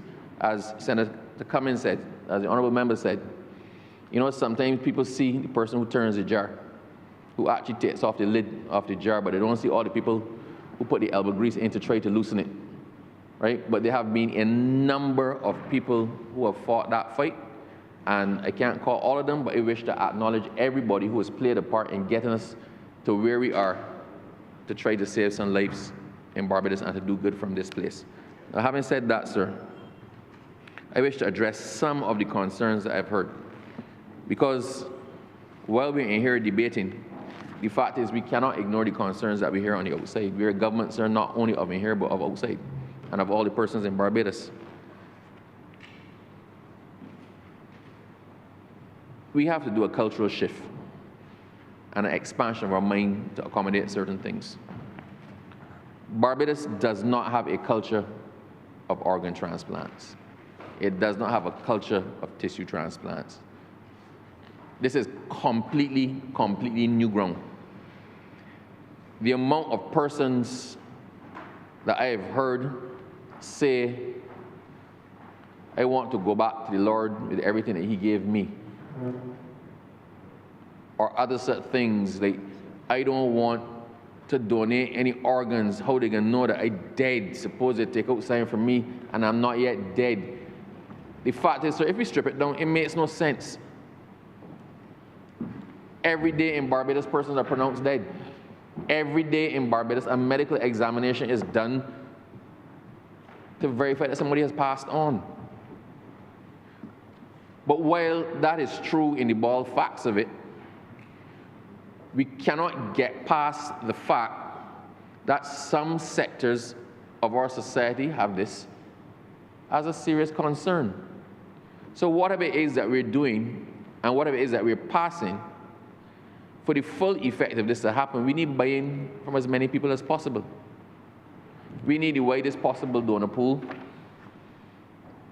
As the Honourable Minister of Health said, not just located in Barbados, because there's a reason I'm going to refer to that later down, but we need the widest possible donor pool across the entire Caribbean. We have to look at the cost of treatment as against the cost of possible cures. One might have a steady upfront or a severe upfront cost, but it gives the person a quality of life that the drips and drabs of the treatment don't actually afford the person. So which is why I am glad that in this legislation, there is a legal requirement for education.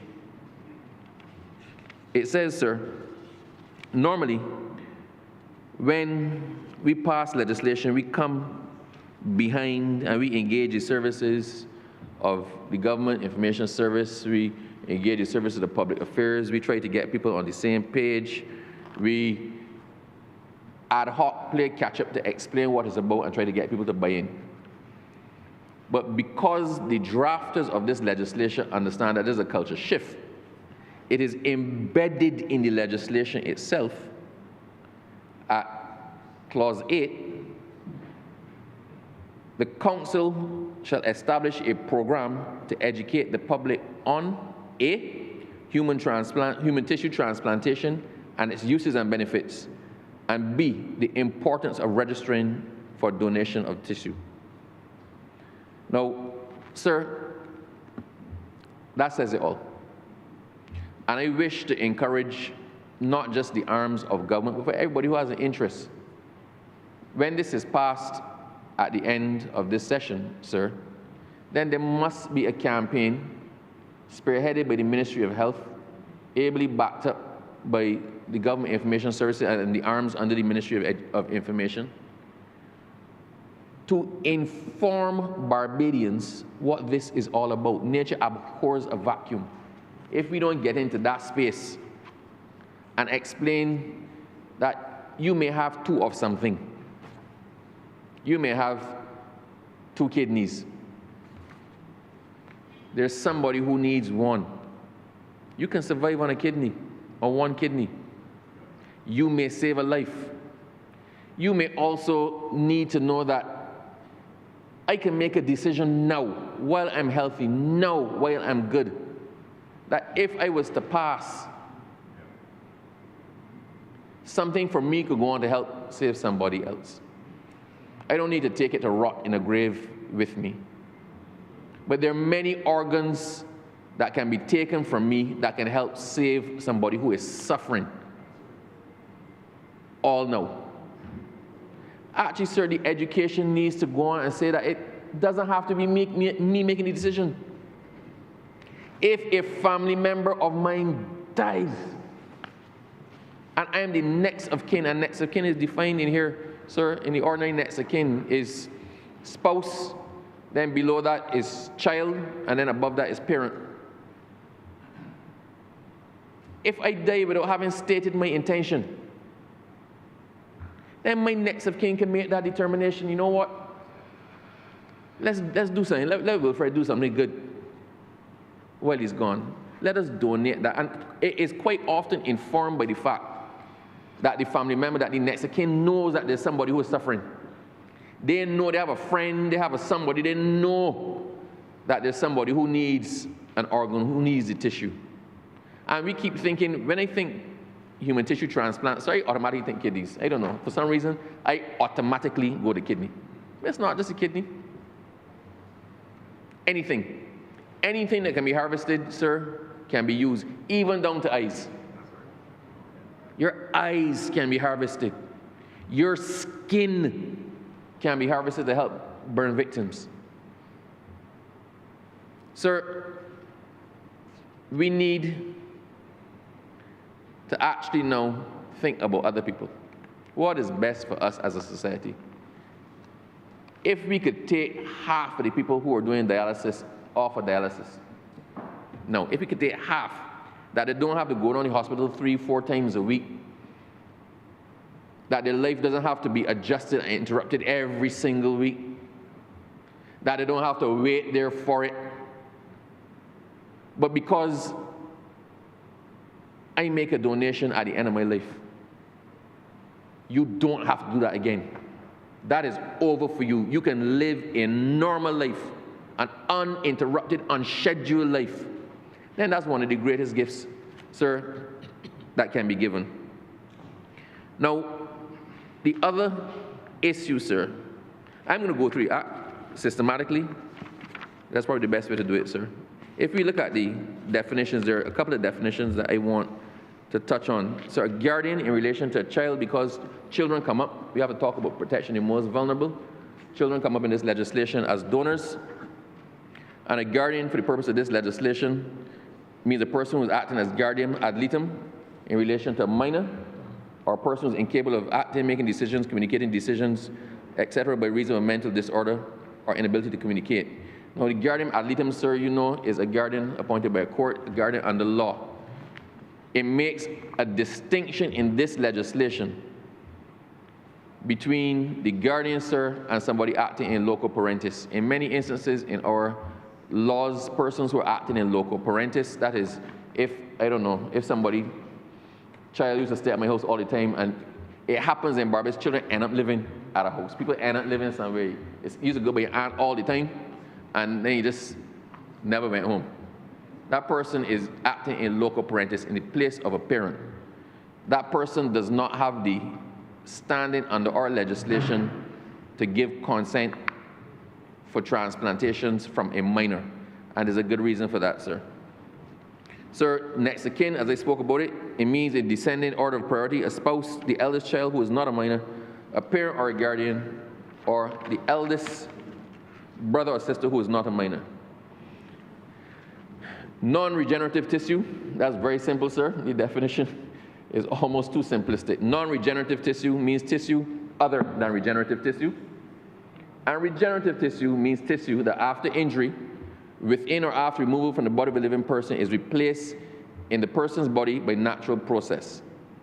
And tissue includes an organ or other part of the human body, a cell, a stem cell, any substance extracted from the human body, including biofluid, but does not include spermatozoa or ova, an embryo or fetus, or blood constituent. So to do blood donation, sir, that does not fall to be governed by this legislation. For those who do the in vitro and the in vitro facilities in Barbados, sir, they're not covered by this legislation. They will act as normal, but tissue is anything else. So those are the key definitions, sir. There's a council which is established, sir, as a National Transplantation Council, and its core functions are to advise the minister on changes and proposed changes to the legislation governing human tissue transplantation in Barbados, provide advice and guidance to medical practitioners involved in human tissue transplantation on issues that arise in the allocation of organs to recipients and the selection of donors. Now, an issue was raised. I heard it on a call-in program. I've also heard it in the other place. I've also heard it on the street, sir, in relation to the fact that there tends to be corruption in the human tissue space, that it leads to the buying and selling of organs, it leads to persons being bumped in priority. If you're a big shot, right, that you will get priority over somebody else who is not a big shot. Sir, our legislation addresses that in clause 9. Allocation of tissue, and this is a serious concern for a number of people. How will this be administered? Who gets the organs? The council should establish medical criteria for the allocation of tissue.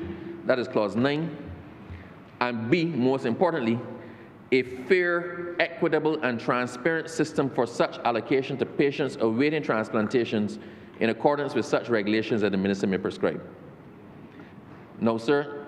This is for the persons who are our most vulnerable, who have disabilities. No person shall be denied inclusion in the registry as a patient awaiting a transplantation or given priority or disadvantage in the allocation of tissue on any grounds set out in subsection 3. And that grounds are having a disability or a medical condition. So the fact, it cannot be a case of, well, you know, so-and-so can't walk, this person in a wheelchair, so quite frankly, give the kidney to the young athlete. No, not a case of that, sir. So this legislation sought to address up front a lot of the concerns that were swirling in Barbados. The other one, sir, concern that I heard was that these doctors just want to make money. Transplantation surgery involves a lot of money. There are built-in preventative measures and protections in this legislation, sir, that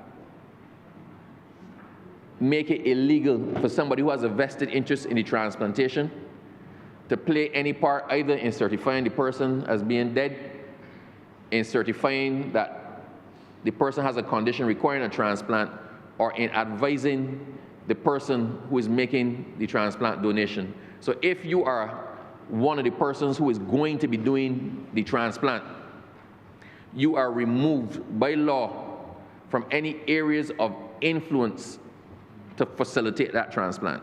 So it can't be a case of I slide a doctor some money because I need a kidney, and this person who is almost dead then suddenly becomes dead so I can get a kidney.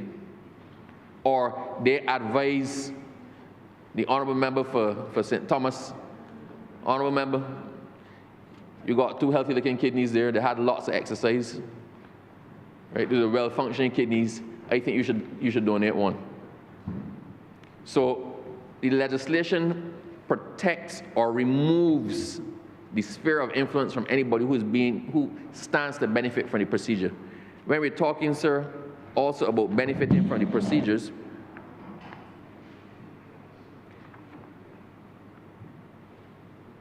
there's a section here, sir, that if I wish to donate, I indicate I wish to donate, I'm entered in the registry who's responsible for the record keeping of all who have consented to donate, all who are on a list for donation, etc. So those records are kept independently in the registry. But if I wish to donate an organ, I indicate and I'm entered in the registry as a potential donor. If somebody is waiting to receive an organ, that person is entered in the registry as a potential recipient. And thereafter, I play no part in who my organ goes to, except in certain very, very limited circumstances. Those limited circumstances, sir, include I can decide that I wish to give my organ to the honourable member for St. Thomas. Sorry to keep it, he's right in front of me. That I wish to give, and I like him, so if I had an organ to give, he would get one. But I wish to give my organ to him, and I can decide to donate to him, which is fair, which is fine.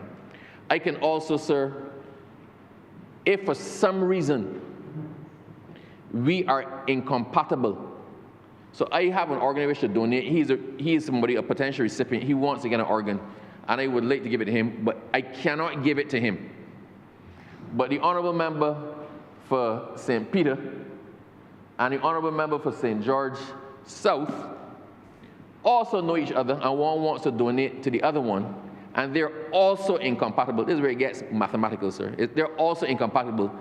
We can enter an arrangement, a single arrangement, that allows me to donate to the other person that I'm compatible with, allows the member for St. George South to donate to the member for St. Thomas because they're compatible with him, and we can enter that arrangement, but no money can pass. No money can pass. The monetary consideration, sir, is expressly forbidden by the legislation because you don't want to drift into the buying and selling of organs. What it does is honor the wishes of a donor to donate for the benefit of a particular recipient. Right? It sounds complicated, sir, but you can donate to who you want to specifically. If they can't receive from you, you can make an arrangement to cross-donate with another pair of persons who wish to donate and receive who are compatible. I don't know if that makes sense to you, sir. Right? So that's one that raised there. Now, if we get to, sir, children, the protection of children in here is paramount. Clause 10 deals with the donation of regenerative tissue by adults. So subject to this act, a person who is at least 18 years of age and of full capacity, or who, if he's a minor, is married or is a parent, may, in consideration of medical advice given to him by a medical practitioner in writing signed by him in the presence of a designated transplant officer, consent to removal of regenerative tissue specified in the consent for the purpose specified in subsection 2. This is the only place in here, sir, that a minor can, of his or her own volition, consent to donation. And why? It tends to follow the law that deals with minors, sir, who are married. So while we say a minor has no ability to consent to a contract or to consent to be exploited, the law recognizes, sir, the marriage of minors in certain circumstances. If you are a minor who happens to have been married, then the law recognizes that you have rights as an adult to make decisions, usually within the framework of your marriage. Equally, sir, if you are a minor who has a child, you cannot tell that 17-year-old that their 1-year-old baby or 2-year-old baby needs something from them and that they can't consent to do it. So in these limited structures, in this limited context, where regenerative tissue is concerned, something that's going to grow back, the minor can, of their own volition, consent to the donation of regenerative tissue. And an adult, sir, a full capacity adult, can obviously, sir, consent to the donation. Sir, in all contemplations under here, there is a policy of information. The person who is giving and the person receiving have to be fully informed. It has to be explained to them thoroughly by a doctor, by a medical practitioner, of the implications, the possibilities, the contemplations, sir. And you have to consent, for the most part, in writing. There's a form, you have to consent, and the consent, for the most part, sir, there was one adjustment, there was an anomalous situation, sir, where somebody could have consented to the donation posthumously by one witness. I think that was clarified in the Senate. I believe it's going to be dealt with here as well, so that across the board, where witnesses are required is 2 witnesses. That lines up with the Succession Act of Barbados, sir. But when you consent, your consent has to be written and signed for in the bulk of the circumstances, and it has to be witnessed. However, while the consent has to be documented and witnessed, your withdrawal of consent can happen at any point in time, sir, orally or by indication. So we measuring twice and cutting once for the consent, but if there's any doubt, if I just blink like this, if I'm unable to communicate and you say, wait, you don't want consent anymore, and I blink twice, then they got to withdraw the consent. You err on the side of the withdrawal of the consent. Now, sir,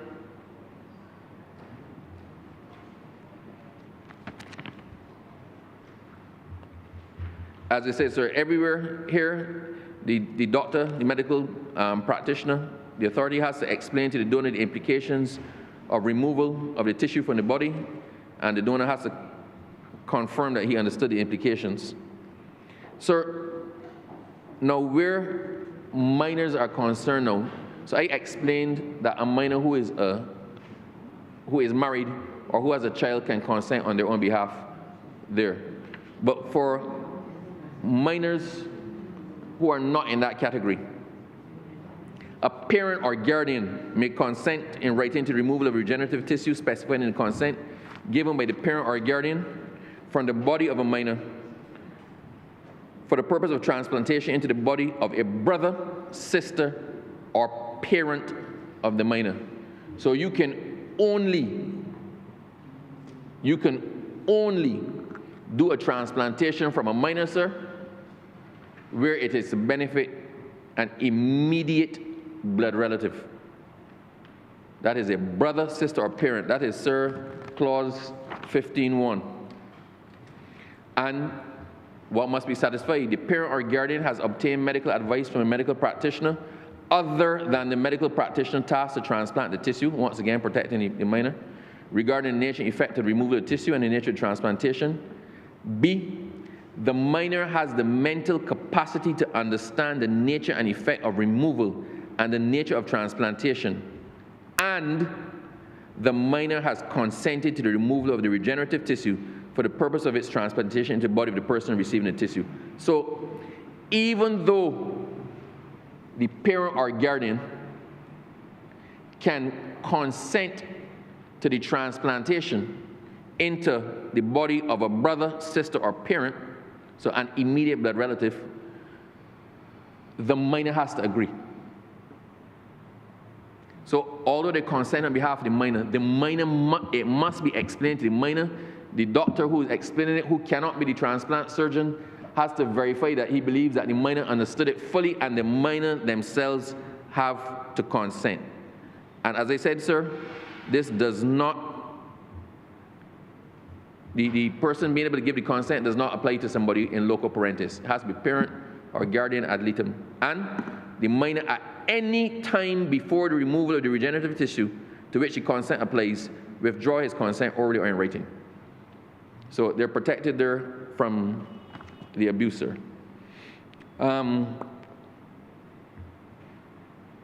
Where, sir, someone does not have the capacity, so that was a minor who had the capacity to actually understand.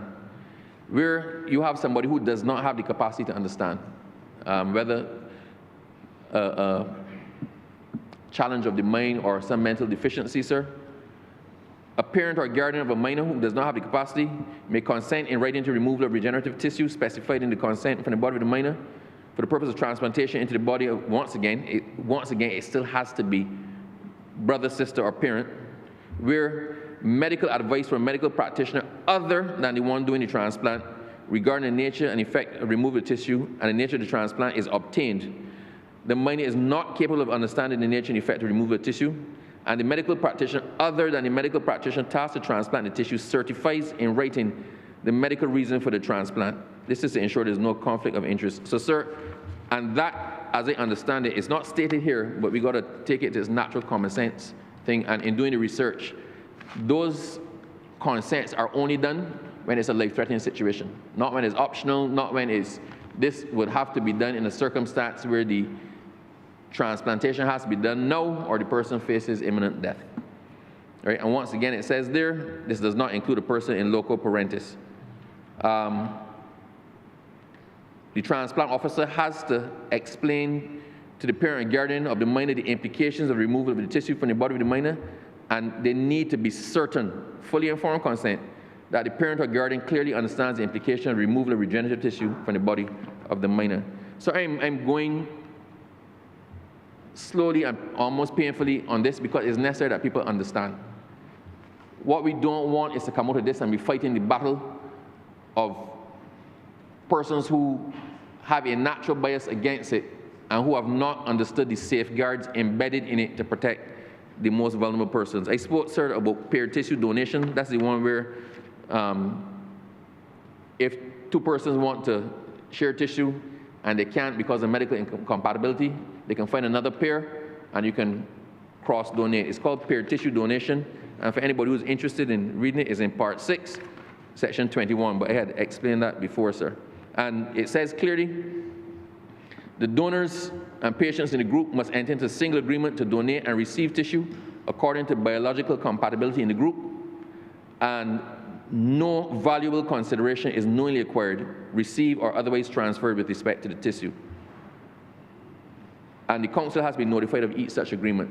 Now, sir, I do believe no legislation is perfect, and sometimes you have to build the plane, sir, while you're flying it. We did our best to cover the bulk of it, but most of legislation like this is cultural. And as you start to use it, you will then see areas that might require further legislation, legislative amendment, or correction, or even tackling some things, sir, in the regulations. Now, why do I say that? We are very strict in the legislation to say that no monetary consideration, no valuable consideration, etc. But the reality, sir, is that in tissue transplant, where it is expensive. And sometimes, sir, persons wish to compensate others not for the purchase of the organ, but to help cover the cost of the transplantation. So that is something that we may have to, it's not considered here, sir, but it's something that was flagged.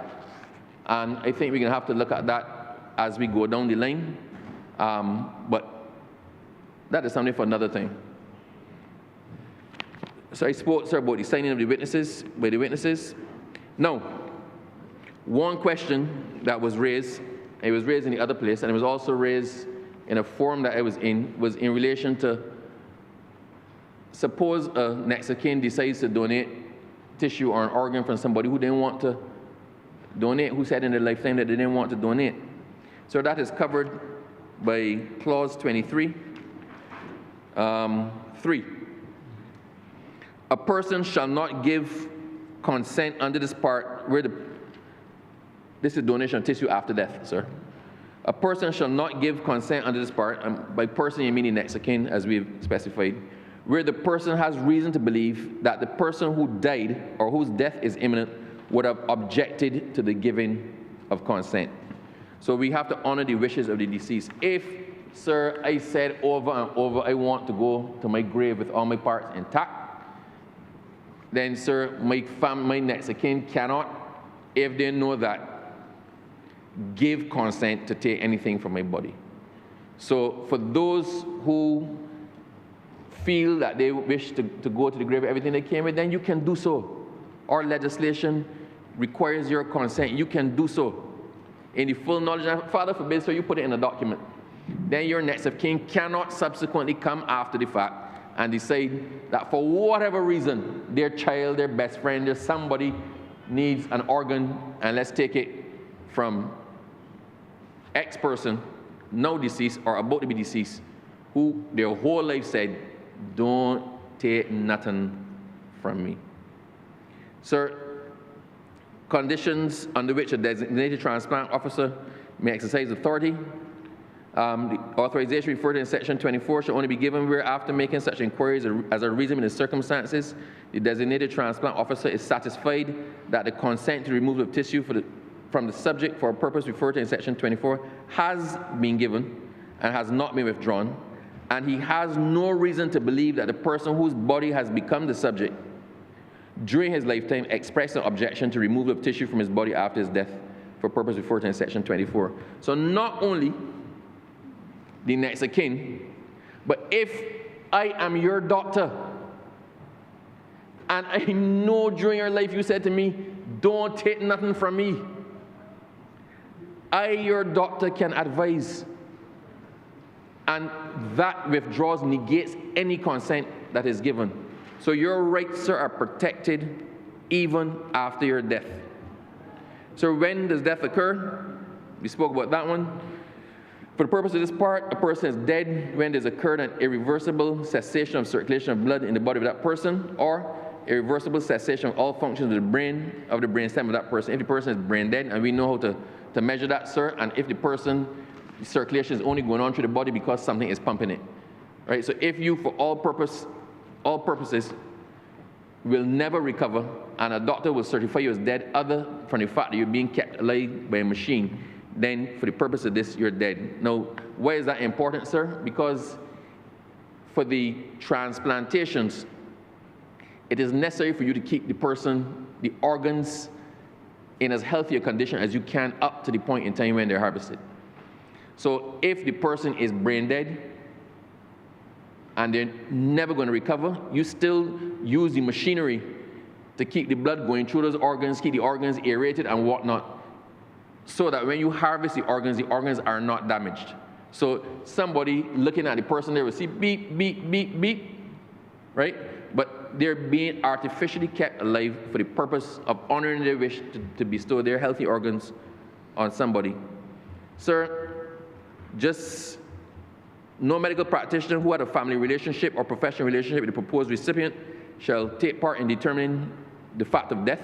So you will not have the family doctor saying, oh, like, he dead just so that the sister can get the organ. No medical practitioner who has taken part in the determination of death shall participate in the transplantation of tissue to the recipient. And no medical practitioner may be a part of any transplant team where they've determined death. So that's to prevent, sir, I don't want to say corruption all the time, but that's to prevent manipulation of the circumstances to effect what it is that you want to effect. The coroner has to do a non-objection as well, so you cannot take tissue from anybody unless the coroner consents, well, has not objected.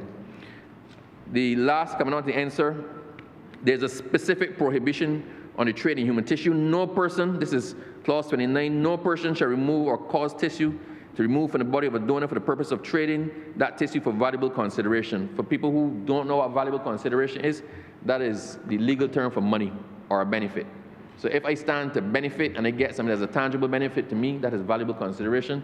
We cannot harvest tissue or organs for the purpose of valuable consideration. The other thing I said that we might look back at this, sir, is some of the fines, I think, are a little bit low. And as we start to work it, we're probably going to have to come back as we get going to patch some holes. Sir, anybody who contravenes that section or enters a contract or any arrangement for purchasing parts is liable on a summary conviction to a fine of $50,000 or imprisonment for a term of 2 years or both. This one should not have to be said, but clause 30 says it is illegal to advertise for the buying or selling of human tissue. So I can't go on my Instagram page and put down, I have 2 healthy kidneys, I'm offering one for sale to the highest bidder, or for $50,000 or whatnot. Sir, that is strictly illegal. It is unethical and it is morally reprehensible and it is forbidden by the law. In relation to practitioners, sir, because a lot of this relies on consent, on knowing an absence of consent, on other things, sir, it's a dangerous area unless the practitioner is protected as well. And they have, sir, at clause 31, the good faith exemption. So no personal liability attaches to any medical practitioner or other person for anything done in good faith in the exercise of his authority under this act. So if you're operating in good faith, that is your complete defense under this piece of legislation. Full regulations, full information has to be given, sir. If you do not give full information, so you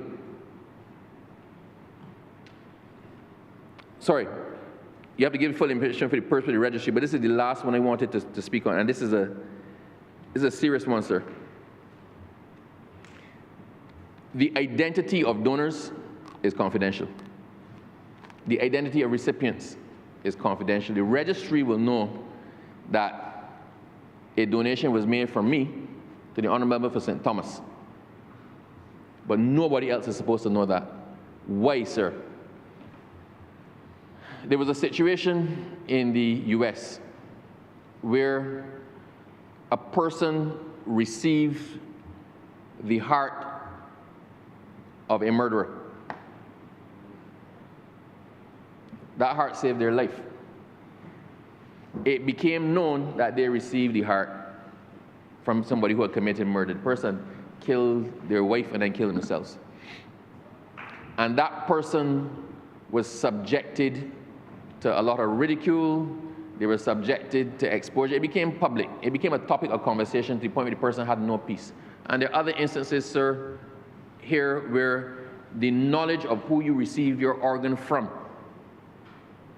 has proved problematic to you once it got out in the public domain. This is strictly confidential. The person who donates is doing a good thing to save the life of the person who receives. And we look no further than that. Your organ is your organ, sir, until it becomes my organ, then it's my organ. I hope it saves my life. So the legislation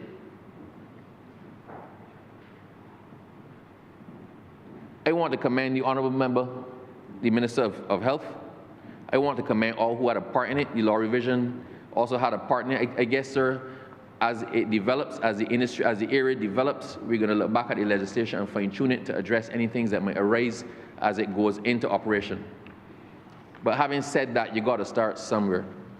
And there are persons in here who have waited a long time. There are persons in here who know people who have waited a long time. And hopefully, sir, with the right publicity, with the right frame of mind, with the right approach to it, we can actually create a situation where Barbadians think not just of the here and now. What can I do now? But what also can I do after? Not only what can I do for my family, but what can I do for somebody who needs it? This is a watershed moment in law in Barbados. This is a watershed moment in medicine in Barbados. And I wish to commend all of those who are responsible at any stage for getting us to the point where we are. And so having said that, I fully endorse the passage of this legislation, and I hope that the rest of Barbados joins me. Thank you, sir.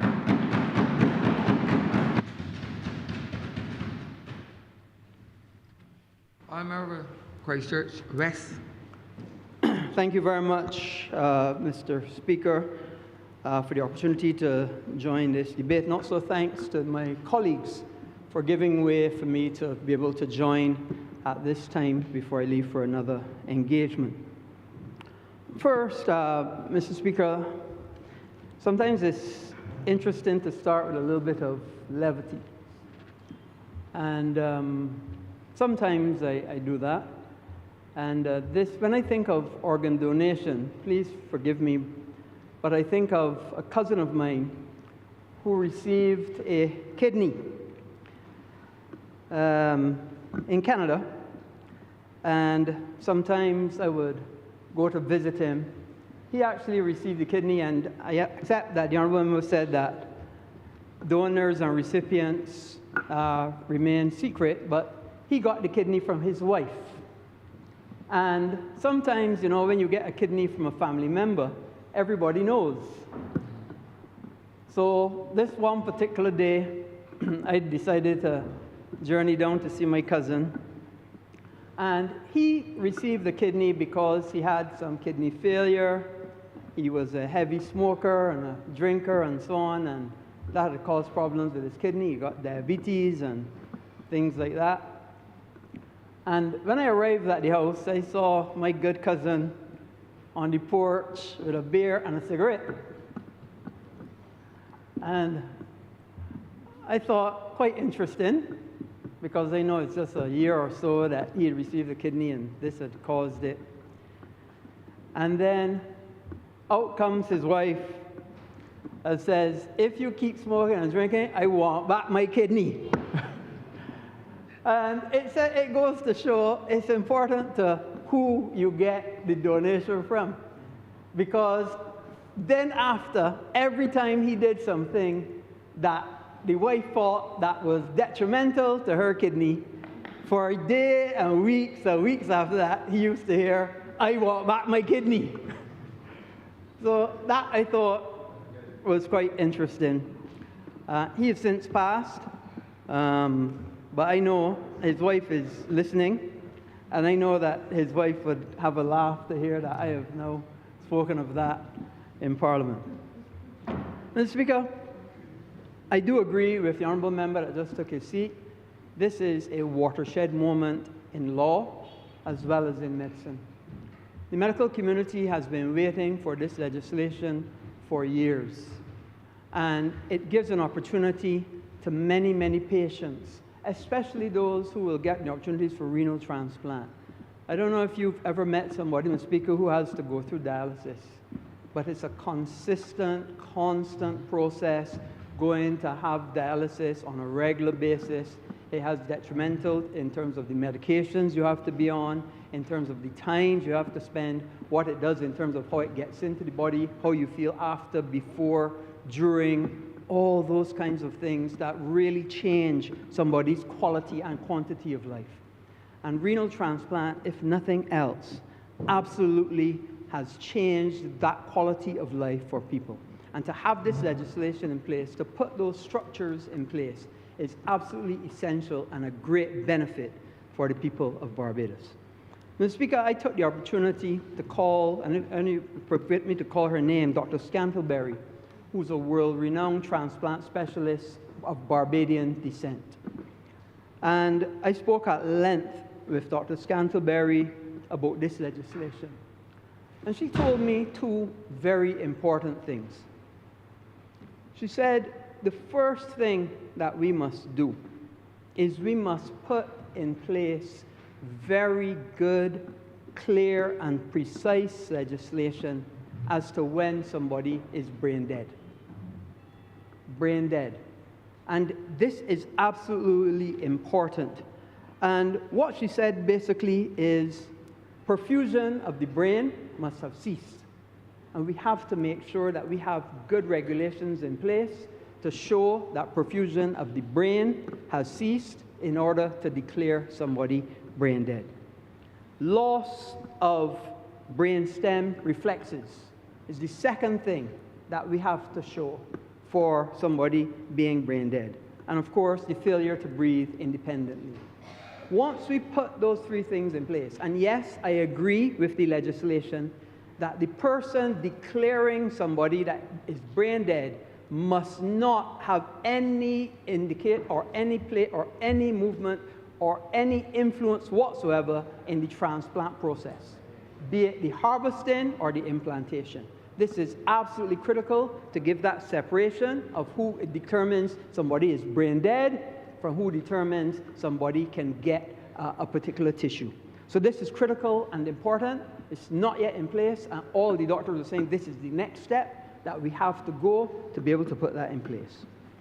But then, Mr. Speaker, she then said a very important thing. And it is one thing to put the legislation in place. It is another thing to be able to have people to have that cultural mindset shift, to understand about organ donation and the benefits of organ donation. And I'm going to give two aspects to it.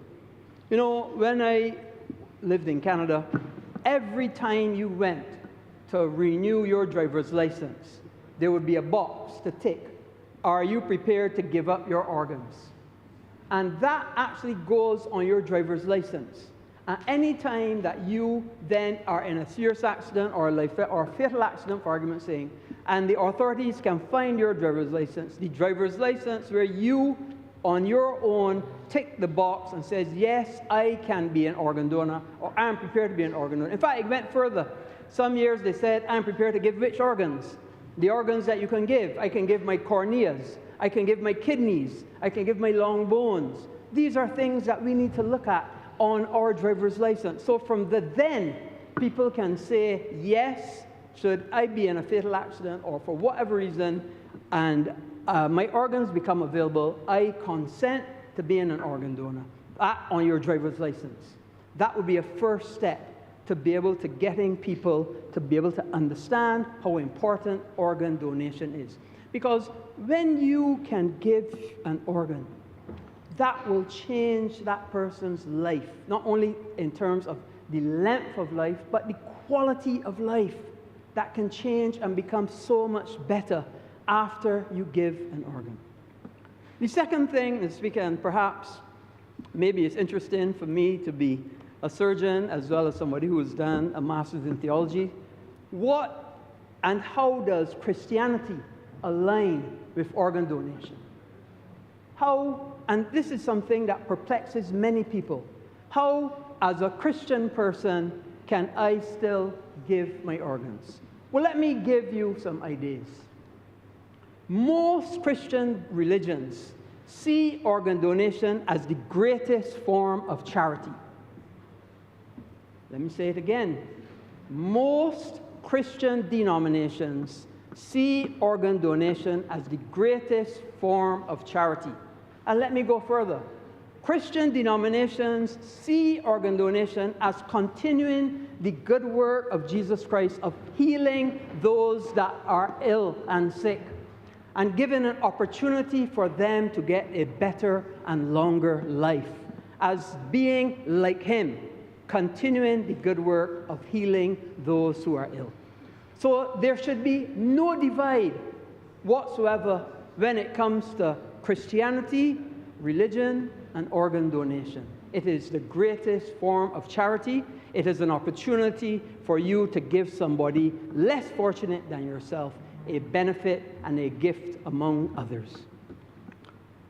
The third thing that I'd want to say, Mr. Speaker, on this is that organ donation can not only be a benefit to someone, but it can also give people an opportunity to perfect their livelihood.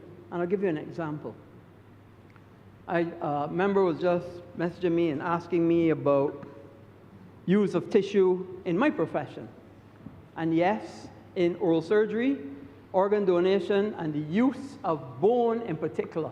You know, very often I remember this particular gentleman who came to me many years ago, and he says, you know, Dr. Duguay, I am one of the wealthiest people in Barbados, but I don't have very good teeth.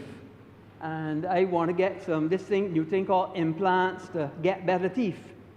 And I had to say to him, well, I won't call his name, of course. I said, well, sir, you may be rich in money, but you're poor in bone. You cannot get implants because you have no bone. So as time went on, the improvements in modern medicine, we were able to get bone by getting cadaver bone, which was demineralized and sterilized. And I called him up and I says, good news for you. You can now use some of that money and buy some bone. And he was able to get some bone, and then he benefited from a procedure that we were able to do for him. But that could not be possible without, again, opportunities for cadaveric donations so that people who are less fortunate get opportunities. This also gives an opportunity for what we call stem cells, Mr. Speaker. And I don't know how much you follow or the wider Barbados follows modern medicine, but stem cells are what we call plenipotentiary cells, plenipotential cells that have the opportunity to be able to change or morph into cells of other different types. And the best stem cells are what we call fetal or placental stem cells, are some of the types of stem cells. Amniotic fluid, but fetal and placental stem cells in particular. And the benefit of stem cells, and all over the world, Mr. Speaker, there are many people who are getting injected with stem cells, where stem cells are used to repair or replace organ cells that are failing or damaged. And this legislation gives another opportunity for stem cells and stem cell technology to be used across Barbados. This is a very exciting time, Mr. Speaker. This opens up many, many opportunities for Barbados. First, for Barbadians to be able to benefit from modern technology, bringing Barbados into the modern world in terms of medicine. And this is what is so important. It's unfortunate that we are lagging a bit. There are other jurisdictions that have this legislation or legislation like this in place already and have benefited. And what has happened is that it meant that people from Barbados have had to travel to Cayman and to Panama and all these places to get stem cell treatment. Once we can get that in Barbados, then people won't have to travel, people will have better opportunities, and more importantly, people can have a better quantity and quality of life.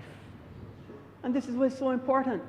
You know, the modern medicine has improved tremendously. You know, every 5 years or so, the life expectancy has increased. Barbados is one of these places that life expectancy is high and getting higher. And it's because of modern medicine. And if we have all these years of research, all these years of trial and error, and we don't learn to take advantage of it so that you can give to our patients a better and a longer life, then what are we doing? And that's what this legislation is about, offering to our patients cutting-edge technology so that they can have a better quantity and quality of life. That's why stem cells are important. That's why the opportunities for renal transplant, corneal transplant, long bone transplant, all these things, long bone harvesting, and then use of cadaver, all these things are important so that people can get a better quality and quantity of life. You know, Mr. Speaker, modern medicine these days is all about extending life. And it's interesting because in this part of the world, Barbados has some of the most per 100,000 centenarians. So obviously we have a head start above everybody else because we already know about longevity. And it's interesting because I think we're second now to Martinique, but we're second in line. Martinique and Guadeloupe, I think, have the greatest number of centenarians per 100,000. But we have, when last I checked, the greatest number of male centenarians per 100,000. So clearly, we in Barbados have been doing something right, and we need to improve on it by using all the modern technologies, giving our people the best chance to live the best life that they can. So I support fully this legislation. I know it will open many, many doors. Will people question it? Yes. Will it be a benefit to Barbadians? Absolutely. Absolutely, it will be a benefit because it will give people a chance, a second lease on life, a second chance to go and do something better. And who knows? Who knows what that person then will be able to add to society? Who knows what that person then will be able to bring to the next person? And you know what's interesting is because there have been some people who received an organ and then on their passing gave a different organ to somebody else. Because, you know, there's this concept about when you receive, pass it on. Pass it on. I'm hearing somebody say, pay it forward. And that's what this is all about. Pay it forward. You who have received so much, pay it forward to somebody else. So I'm very happy to see this. I fully support this. I know the medical community has been waiting for this for a very, very long time. And I can only see benefits that will redound to the people of Barbados. Will it have problems? Yes, it will. Will it be perfect? No, it won't. Will we work it out? Absolutely. Will people benefit? Definitely. This legislation is life-changing. It's not often that we come to this honorable chamber and make a law that can change so many lives. We've done it a few times over the last few weeks. So it says so much about this Barbados of a party government. tackling the difficult decisions, but making choices to redound to the benefit of all of us. Mr. Speaker, I'm obliged.